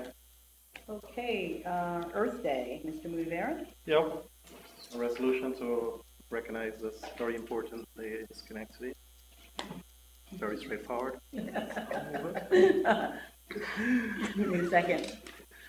Second. All those in favor? Aye. This is a parliamentary. Okay, and a ceremonial resolution for Arbor Day, Mr. Reagan.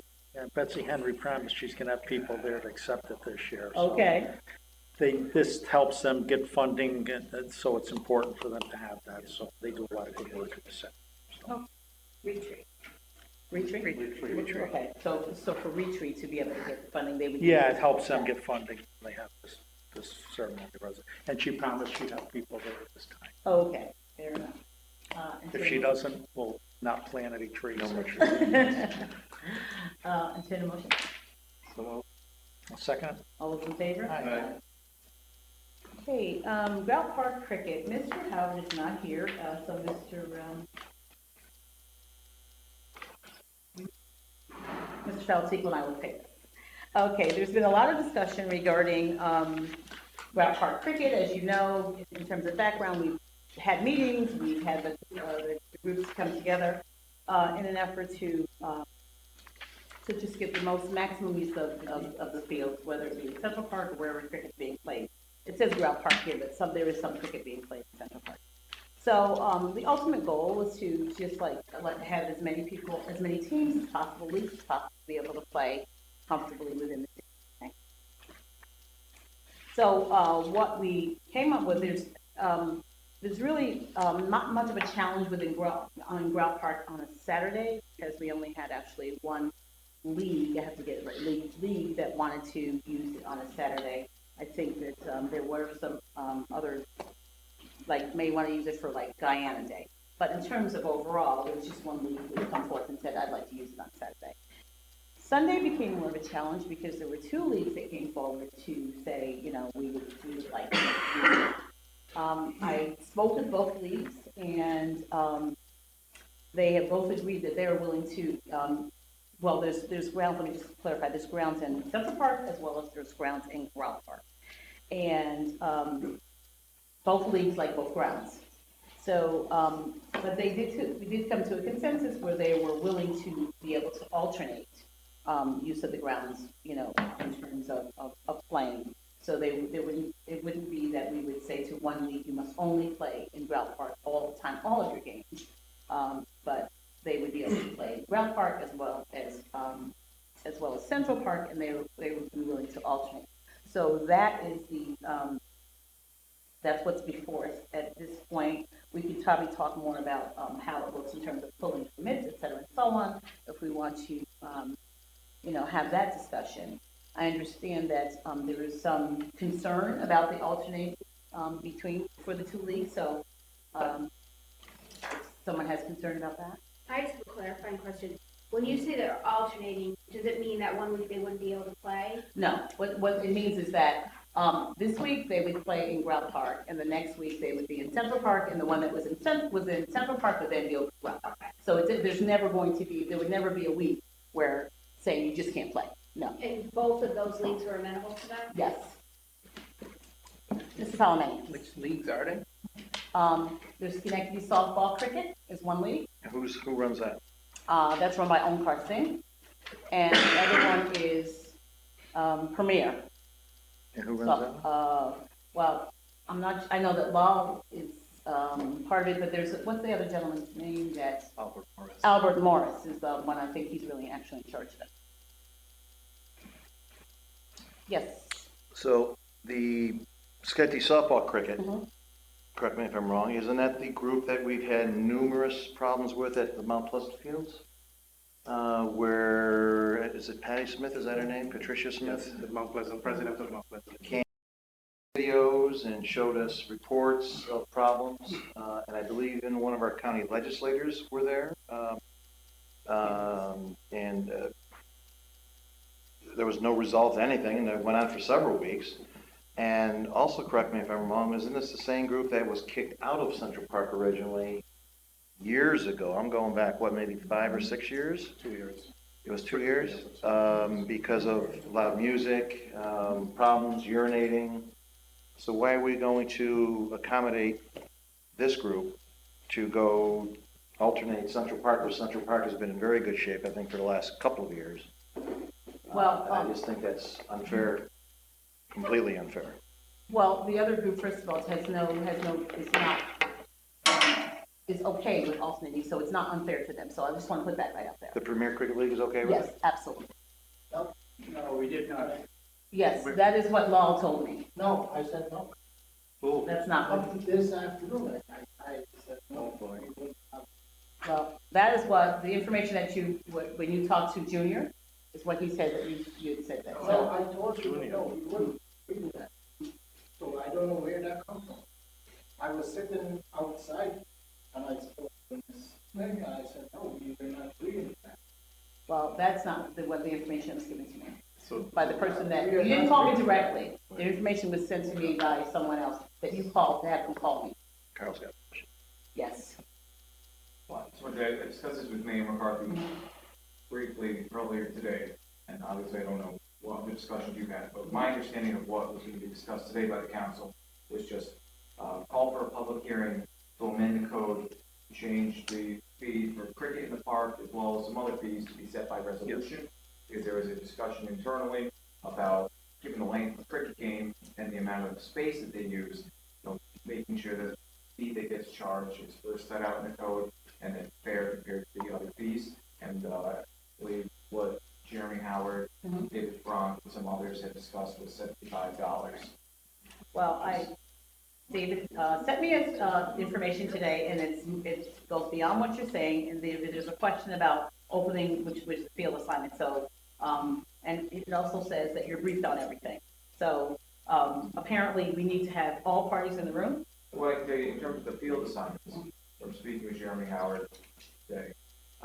Where's Jeremy Howard incidentally? Not that he's out here. I have no idea where Jeremy Howard is. I mean, if he's supposed to be here, I mean, just let him be known. I mean, I'm very upset that he's not here.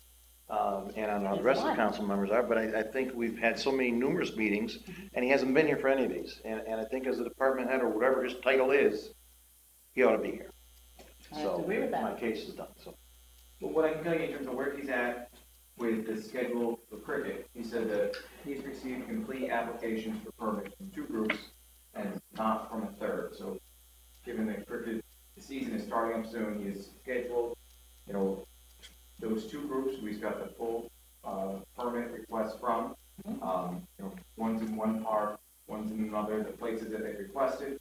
When he gets third one, if he gets it, they'll then work that in based on the availability that is left over.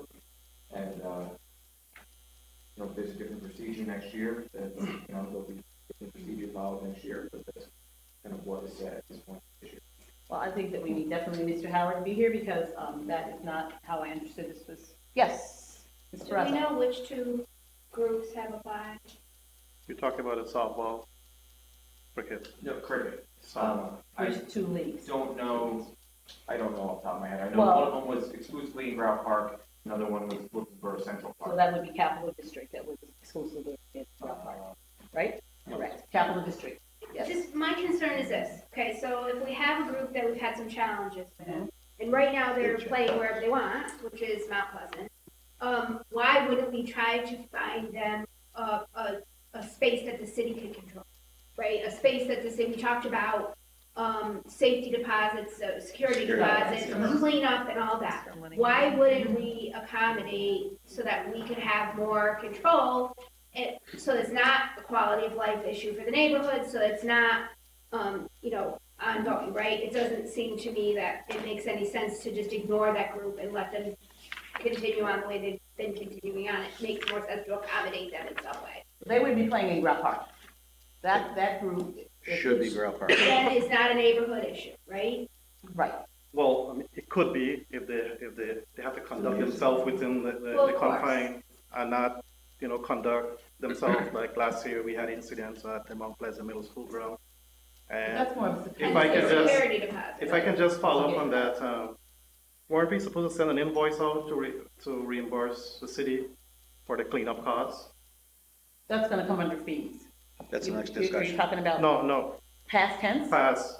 We were supposed to look into that last year because we had sent out a crew to clean up there. Yeah, that was Mount Pleasant. Mount Pleasant Middle Field after the Schenectady softball had played a final there and destroyed it. Yeah, destroyed. Yeah, exactly. That's the word to use.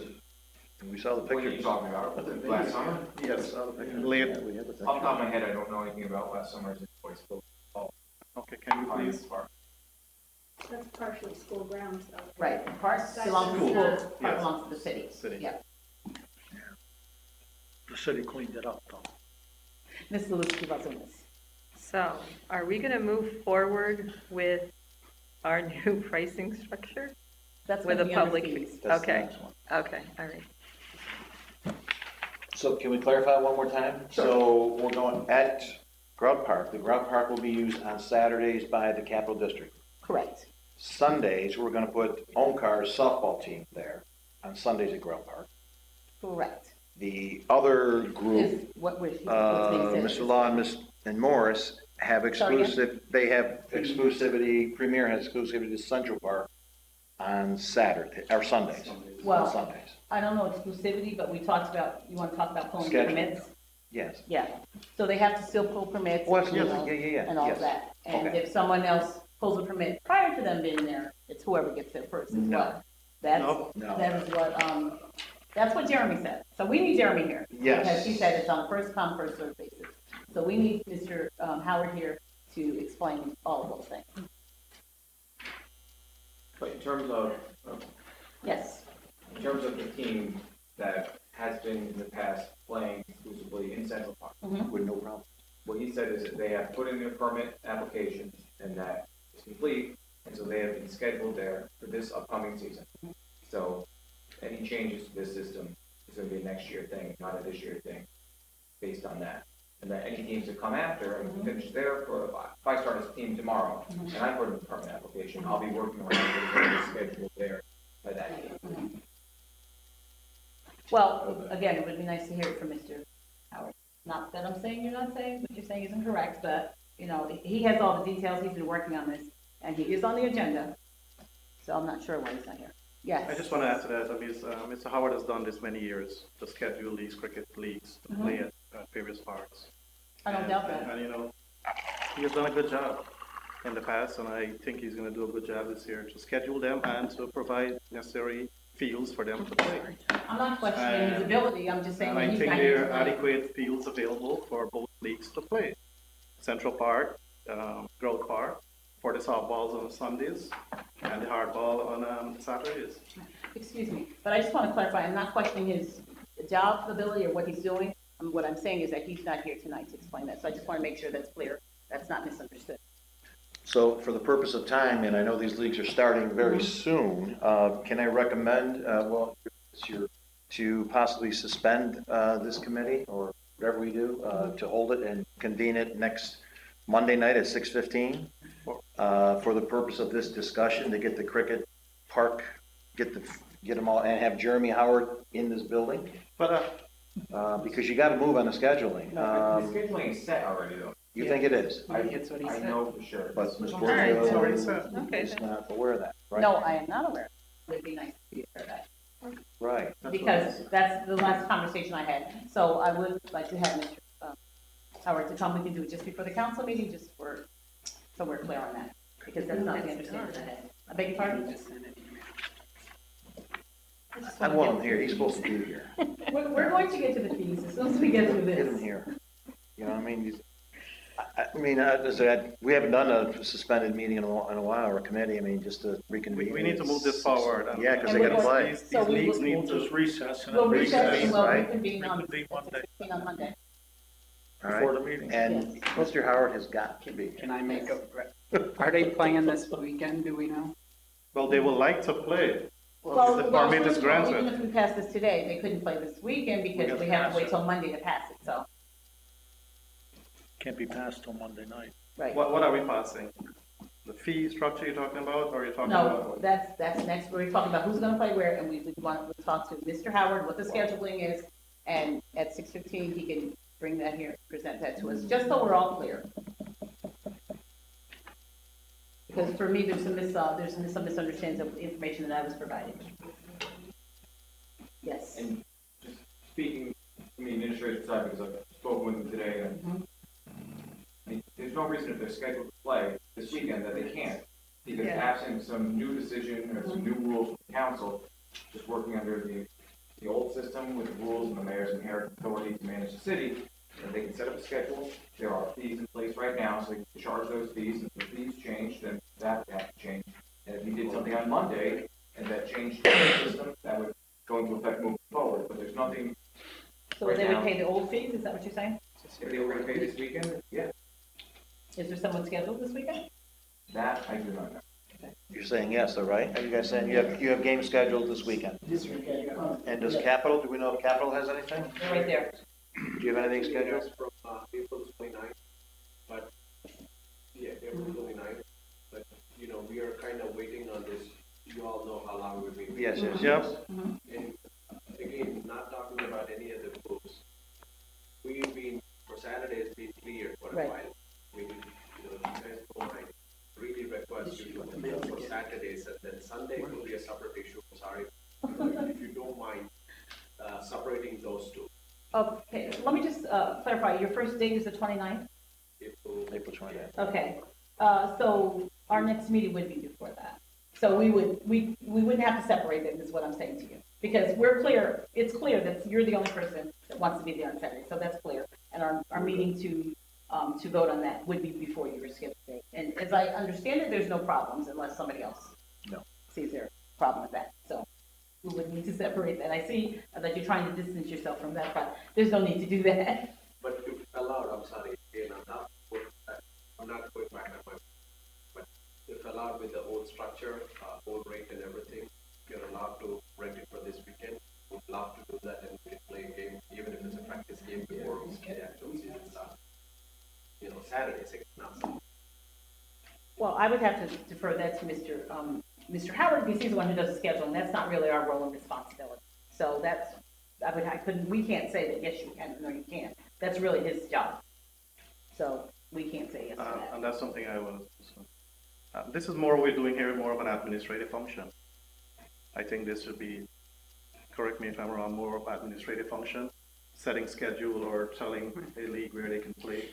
We're not doing that. Making recommendation or proposal. No, we're just, well, yes, we are doing that based on the conversations and the input that we got from them. We're recommending this to the city. It's not, we're not saying you must do this, but these are the recommendations based on the conversation that have taken place. So yes, we can make recommendations. Okay, just one last thing, because it's really not an interaction between us and the public during this meeting, though. Okay. If I may, One last thing. If Saturdays is here, right, does it still has to be the next Monday, or can we coordinate a meeting with him directly or him visit his office and say, here we have all the documents that you need, maybe our insurance or any other stuff that you require. Show us, show him the documents that. For the 29th? You're asking for that? Is it the date we're talking about? Could be 29th, could be the Saturday, just to make sure that we have the permit in hand and we kind of get this done. Okay, so let me say this. My understanding from what Mr. Peltico has said, now that you've said that, is that that was already all done and all documents were in place. But now, what I'm hearing from you then is that is not the case. That your insurance and everything, he does not have all of that. So, we do, I'm sorry. But he does not. He does not. He should. I sent an email, right? I think there's a little bit of confusion. He might not have been notified. It sounds, maybe this is how I see it. It sounds like they decided this like today or the last days and he hasn't been notified yet. That would be a gap there. Okay. Check your email. Again, is like, I still say that then let's go with this till the 6:15 on Monday because there's a lot of questions and Mr. Howard has the answers. He is not here to answer. We're doing a lot of guessing. So, yes. Can I just make one recommendation? You certainly may. We recommend that the permits be issued, let him play this week, and we at least get some rep. Well, is that on Mr. Howard's schedule? Again, we don't know the answer to that. Well, I'm sure we could find out this week. So if he can schedule that, I don't have a problem with that. A temporary permit until the fee structure is enacted. Right. So Yes. they can get in touch with Mr. We're making that administrative decision. If they can get in touch with Mr. Howard's recommendation. All right. Excuse me, yes. Is there any way, I sent my schedule for Sunday, we can plan. Okay, if you've done that with Mr. Howard, I'm just gonna believe that he's taking care of that. I don't know, because he's not here to answer that. So I'm just gonna believe that he's taking care of that. Can we play on Sunday? You'd have to call Mr. Howard about that. He's in charge of that. Please call Mr. Howard tomorrow. Yes, you have to call him because I don't wanna, if there's rain, schedule. he hasn't submitted a schedule that we see, so I'm just going to guess that maybe so. Yes. I don't know, but you should call him. Thank you. So we need to We're gonna recess after our next. Okay. Yeah. We'll have to do the fees. All right. The other recommendation did not come from, it's not from the council, but this is put forward based, Mr. Frank has sent this, that they're suggesting that for the new fee, that $75 per game, which is basically like what the baseball fees use right now. And, but it's a little bit more maybe because the games are longer than, the cricket games last a lot longer than baseball games. And additionally, $500 deposit, there was a recommendation, I think, a lot more than that, like 2,000. Yeah, But 1,500 to 2,000. But their recommendation is a $500 deposit for cleanup if it's necessary. Well, since, oh, sorry. Yes, Mr. Palmer. Since the cleaning costs are more than $500 deposit, it should well cover that. So 1,500 to 2,000 easily should be the security deposit. Because we were told that, if I remember well, the cleanup costs could run $700, $800. So each team would have to pay this. So you're saying League. the league, yes, would have to pay 500. Take 15. So you're suggesting that, I think it's undue hardship, actually, I think, to ask a team to 1,500, each league to put that. And again, if we're going by what the That's what we discussed before. Yes, but this is the city's recommendation, that was our discussion, the city's recommendation is 500. I think my name's the first one. So back onto my thing, it's an escrow, so that if there's no damage, no harm, they're going to get the money back. Absolutely. So I personally feel that I don't think it's an undue hardship if we were to ask them to escrow $1,500, that's 2 cleanups. And, maybe they do, $750 now, and, if they don't use it, and maybe do $750, if they do use it, they're due another $750 mid-year, if it's a hardship. But it's money that they would get back. It would only be utilized if they didn't leave the park as they received it. So, okay, we said that we were gonna be looking at what, so the city has recommended 500, I'm not sure why we want to increase, yes. Mr. And I think the reason is because it's gonna cost us more than $500 to clean up the park. We're assuming that's gonna need to happen. And, well, again, if we're looking at the other softball league, they've had several incidents. But the other piece I want to put into this, if we can, and I do support the $1,500, and I think that should be paid up front. The $75 piece, when there's, that they can work out. I think they do half up front for the first half of the season, right? And then the second half, they pay those other $75 fees. Cleanup costs will come up front. But I think the cleanup cost, that escrow, as Ms. ZW has said, should all be up front. But again, we should be deducting that as the costs are incurred by us. Right. If they're incurred. If that account zeroes out, we pull their permits for the rest of the summer. They are not allowed to play on those fields for the remainder of the summer, because part of that clause that they're signing is that they're supposed to take care of the field, you're supposed to maintain the field, clean up the fields. I don't want us to be coming there every single Sunday or Monday to clean up the mess and saying, we're just gonna take it out of this $1,500 fund. I think there has to be some responsibility on the league's parts to clean up the fields to the best that they can. We're not gonna come there Monday, we have a couple bags or whatever, but I'm talking about if it's gonna be extensive cleanup costs. But again, once that $1,500 is used in its entirety, you lose the rights and exclusivity to that field for the remainder of that year. And you're done. Because if you can't assume those responsibilities of the league, then you don't belong in our parks. And I think that's it's a privilege to be in there, and we certainly welcome the leagues. But I think it puts that little extra onus on them. And I don't know where Dave came up with $500. That doesn't cover anything from what I understand. Well, okay, since he's recommended 500, we say 15, then can we meet in the middle at 1,000? I think that's reasonable, because these leagues don't have a lot of money. And I think that, it's not unreasonable to ask that, and let them pay 500 up front and 500 next time. Well, my follow-up to that is, once they use that 1,000, they're done. But You see what I'm we're saying? assuming that they're going to leave our parks in a mess. We're assuming, and I think we should try to assume that they're not going to do that. I think we should try to assume in the positive that they're going to take care, they're going to clean up the park, and it's going to be as part of their contract. I think we should try to assume in that direction, not that the people that are using our parks are going to just I don't want to use the word slobs, but it sounds like we're making that assumption. So let's make the assumption that they're going to use the park effectively and clean up the parks. and this is not gonna be a major issue.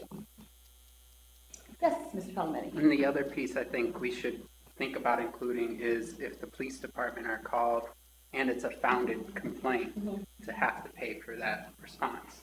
I mean, that Mount Pleasant situation last year was ridiculous. And we just want to put something as an incentive for good behavior. And if you misbehave, I mean, like Mr. Kosher said, yes, we can assume they're going to, but we also have to watch out for our expenses as a city as well.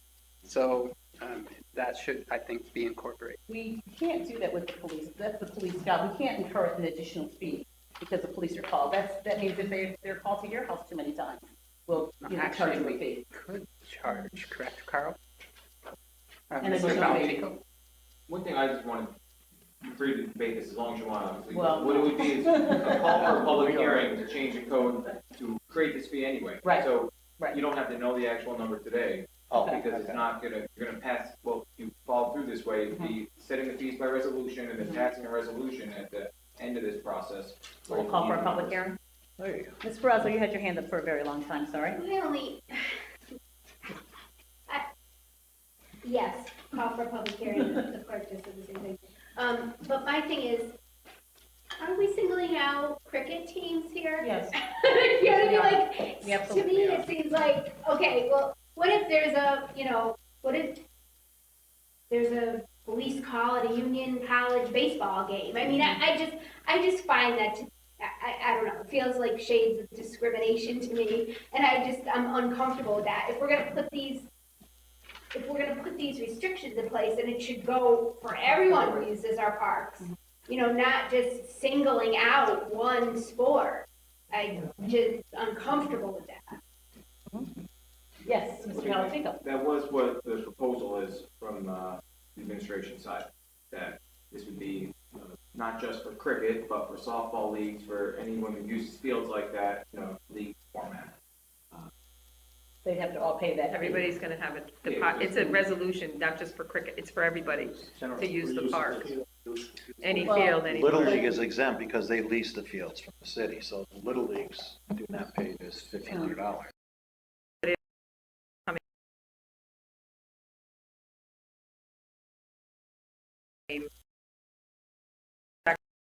It's fee, deposit money back.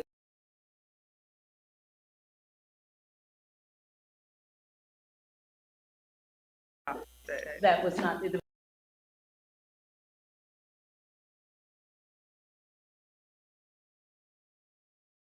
well, we would have to include everybody. It's not.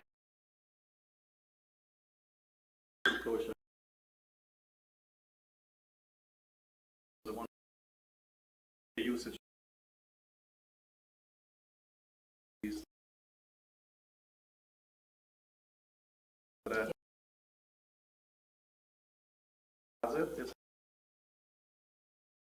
action. For the send out to clean whatever.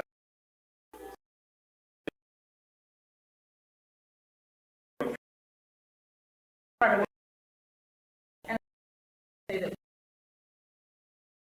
our citizens as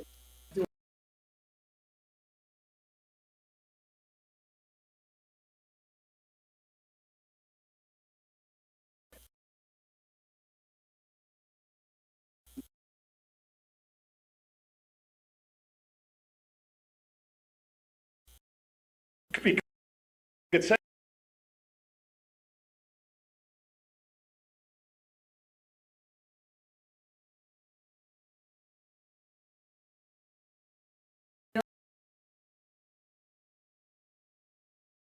what it was.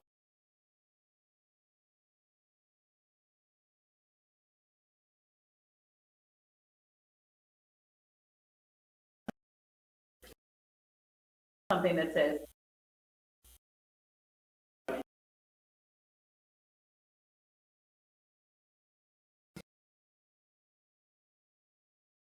I'll say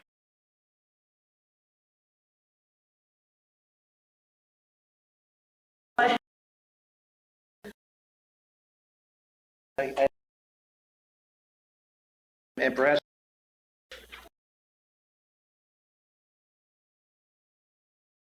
we're looking at the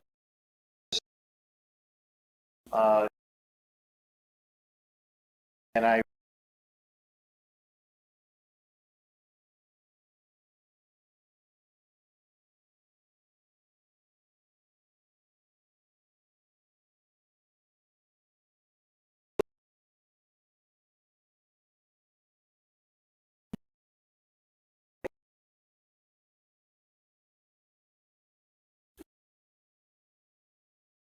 you're going to have a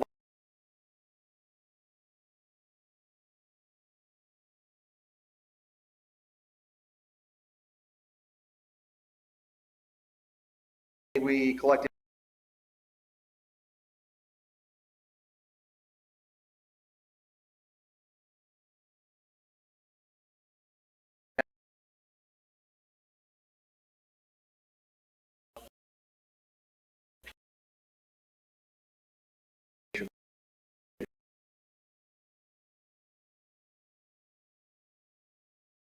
on.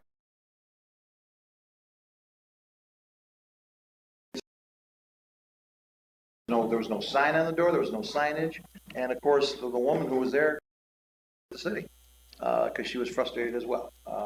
So, I don't know. What is the process? I guess we'd have to ask Mr. Funk to come to discuss that. Decision was made, but he would know that, and in terms of the fees and collecting, again, that's something that maybe Mr. Howard could address. I'll put it out for 2 weeks. 2 weeks, all right? That's How many was there Just a something? quick, and along those lines, don't they have that little, I don't know what you call it, shack or hut or whatever, that's, people are supposed to like see who's playing and collecting? Don't they have that at the tennis court? I don't know, I don't use those tennis courts, so I don't know that they're using that. So that's something to look into. Maybe a hut with no one's in it. Miss, did you have a question? No, there's a hut. I've never seen anyone in it. Where, are there, is it Run on a further, 7-hour tour. okay, is there further discussion on anything under health and recreation? Okay, Make a motion to recess. Second. Okay, we're recessed till Monday at 6:15. All right, moving right along here. I want to call to order the Committee on Intergovernmental Relations. We have one item here, seeking support from congressional reps of the Oak Street Bridge. Mr. Conrad. Obviously, the Oak Street Bridge has been a problem for many years now. Some of us are very, I think most of us are, all of us are very concerned about the issue. And let's see if we can use our congressional as well as Senate leadership to put some pressure on Amtrak to finally get this approved and get going. So that's Maybe a bomb on the tracks might be the right way to go. Mr. Palatico, any updates on the Oak Street Bridge at this point in time? Any, in terms of contract, where it is? I don't have any updates. Yes. Yes. Okay. Go ahead. Great. All right, so I do have an update. I spoke with Mr. Wallen regarding this, and right now they're at the point where they have 10 days for Amtrak to respond, and they've been on track with, no pun intended. They've been on track in terms of them, right, in terms of us sending in information, them responding. And so right now it's like 10 days, and I think we're talking about May 5th in terms of the need to respond. So we're moving right along. Let me also say that Senator Schumer was in town this past Tuesday for something else, but I had an opportunity to speak with him, especially after Mr. Bonone came to the meeting on Monday and just, continued to express his concern, and we were going on 4 years. And I, explained what our situation was, where we were with this, and that we had been moving along. And just that if there was anything that his office could do, and he said, if it comes to that and we need that, we certainly could reach out. But in speaking with Mr. Wallen, he feels like we've really gotten to a place where we're really moving ahead. It has taken a while, and there was a long 18-month period where we didn't have anything, but we're moving along, and now we're talking about May 5th. So the 10-day window is starting? It's going to end. Well, they have 10 more days, I should say that. Oh, 10 more days, okay. Yeah, so May 5th is the date that he gave me, let me just say that. That's the date that's in my head. And so he feels like they really have, are moving along on this after there was a logjam for a while, but it seems to be Well, I'm saying that it's just a little more than 10 days. Well, May 5th is the day, maybe the number of days, how many, but it's May 5th was the date.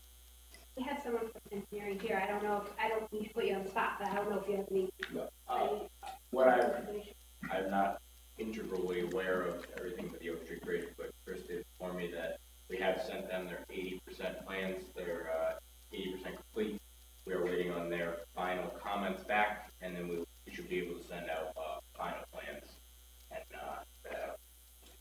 so we are in the process, like you said.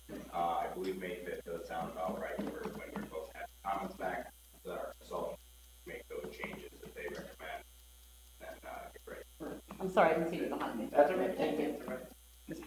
You had your hand up? Yeah, I was just gonna say, Mr. Wallen kind of gave us the whole timeline Right. in all of the steps, because I think it was 60%, 80%, and then, like, so it's moving. I mean, I don't have any opposition to,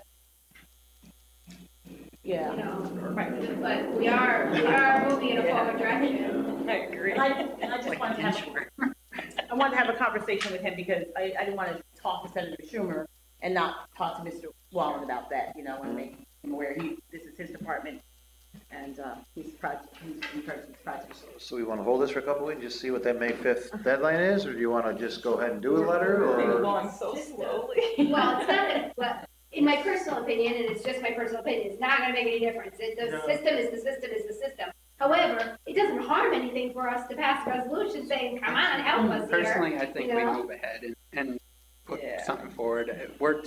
Some of us talked to representatives before. It worked. Pushed a little bit. It pushed a little bit. That's right. Let's push some more and see We had a what letter happens. ready last year, I think. We pulled it off because Amtrak got a hold of us. They saw it on the agenda. Right. If I remember right. I put it on the agenda and the Amtrak was like, wait. Yeah, they but- went, and they were got surfing, they found it, yeah. So maybe putting it That was on there, after- maybe they'll see it That was again. after the gentleman was, I thought was There you gonna go. like implode at the Bellevue meeting. I don't know if you were there at that. Yeah, well, All right, so let's continue to move on it then. All right, so we'll do a resolution, put something forward, and if we could just stand up and just make that announcement too about the timeline. So folks out there are kind of aware of it as well. Maybe check with Chris or whatever, or Ms. Porterfield, one of you guys to speak on it. All right, just so we can make sure we let folks know that we're moving slowly. Moved by Ms. Brazo, second by whoever else is on this committee. Me. All right. Ms. ZW, all in favor, say aye. Anything else to come before intergovernmental relations? Motion to adjourn, Karen, ZW, and Ms. Brazo seconds. All in favor, say aye. Not a second, I want to stay. All right, God bless you. Second. I'm like, what are you doing? Aye, aye, we're moving along, here we go, who's All up? right, public service and utilities, someone up? No. And first, Mr. Wallen? Matt? So, you have the floor. Thank you. As you've seen in the attachments. You want a pay raise, is what you're gonna say, you're sitting here all this time. I mean, if it's given, it's given. Can't say no to that. But as you've seen in the attached, we did get an email from Senator Disco authorizing or sending out the preliminary numbers for the 2017 CHIPS numbers. It also includes a Ware recovery and also additional money for Pave New York, which are two other funding sources that have been added for our paving program. Do you guys have any questions? Question? Anyone? It's going to be moved by Mr. Riggi. Second. Second by Ms. Porterfield. All those in favor? Hi. Thank you so much. That was easy. I got two more. All right. You do? Yeah, he's on Safe Routes to Central Parkdale Trail. I closed, you're opening. Any other business? Make a motion to adjourn? I'll second it. Thank you. I All right. thought I did that already. That's all right, now we'll rewind the tape. Committee on City Development and Planning, a couple of items here. We have a ceremonial resolution. Ms. Porterfield. Yes. Very Amy Zion Church, it's, and there's a correction to the agenda, it's the 180. Yes. Wow. I was gonna say 108 was an odd number. 180. Anniversary. You really went with Nicholas doing Building's 108. only 20 years old. And so they'll be celebrating that on May 5th. And so I just would like to give them a ceremonial resolution to observe the anniversary of their church. And we're gonna do that at the dinner? There's a dinner or reception or something? Right, there going is, on, and right? actually, they actually left one of these for each of you. Oh, very good. Very good. So are we gonna hand it there, or are they coming to the council meeting? I will I'll let them make that decision whether, okay, those are, I was gonna say, who are these people? that's what you return response to. Oh. Okay. Just take one, that's the return envelope, they see they're saving money. Oh, very good. Okay. So. I'll move it. Very good. all Okay, right. so we're gonna do it at the I'm going to ceremony. ask if they prefer to come to city council or if they would like us to. Very nice. All right. You moved it. Mr. Mulcairn, Ms. Porterfield, fair say aye. Aye. Thank you. And we have a couple items here. Come on up. Again, we have a Safe Schools route and then the Central Park Bike Trail. So the first one here is for the Safe Routes to Schools. It's just a resolution to notify the city as the lead agency for all SECRA paperwork. We are not doing any excavations or anything like that. We're just putting in curb and sidewalks. There's no major disturbances, so this is actually just basically paperwork to say that there is no incursions, I guess.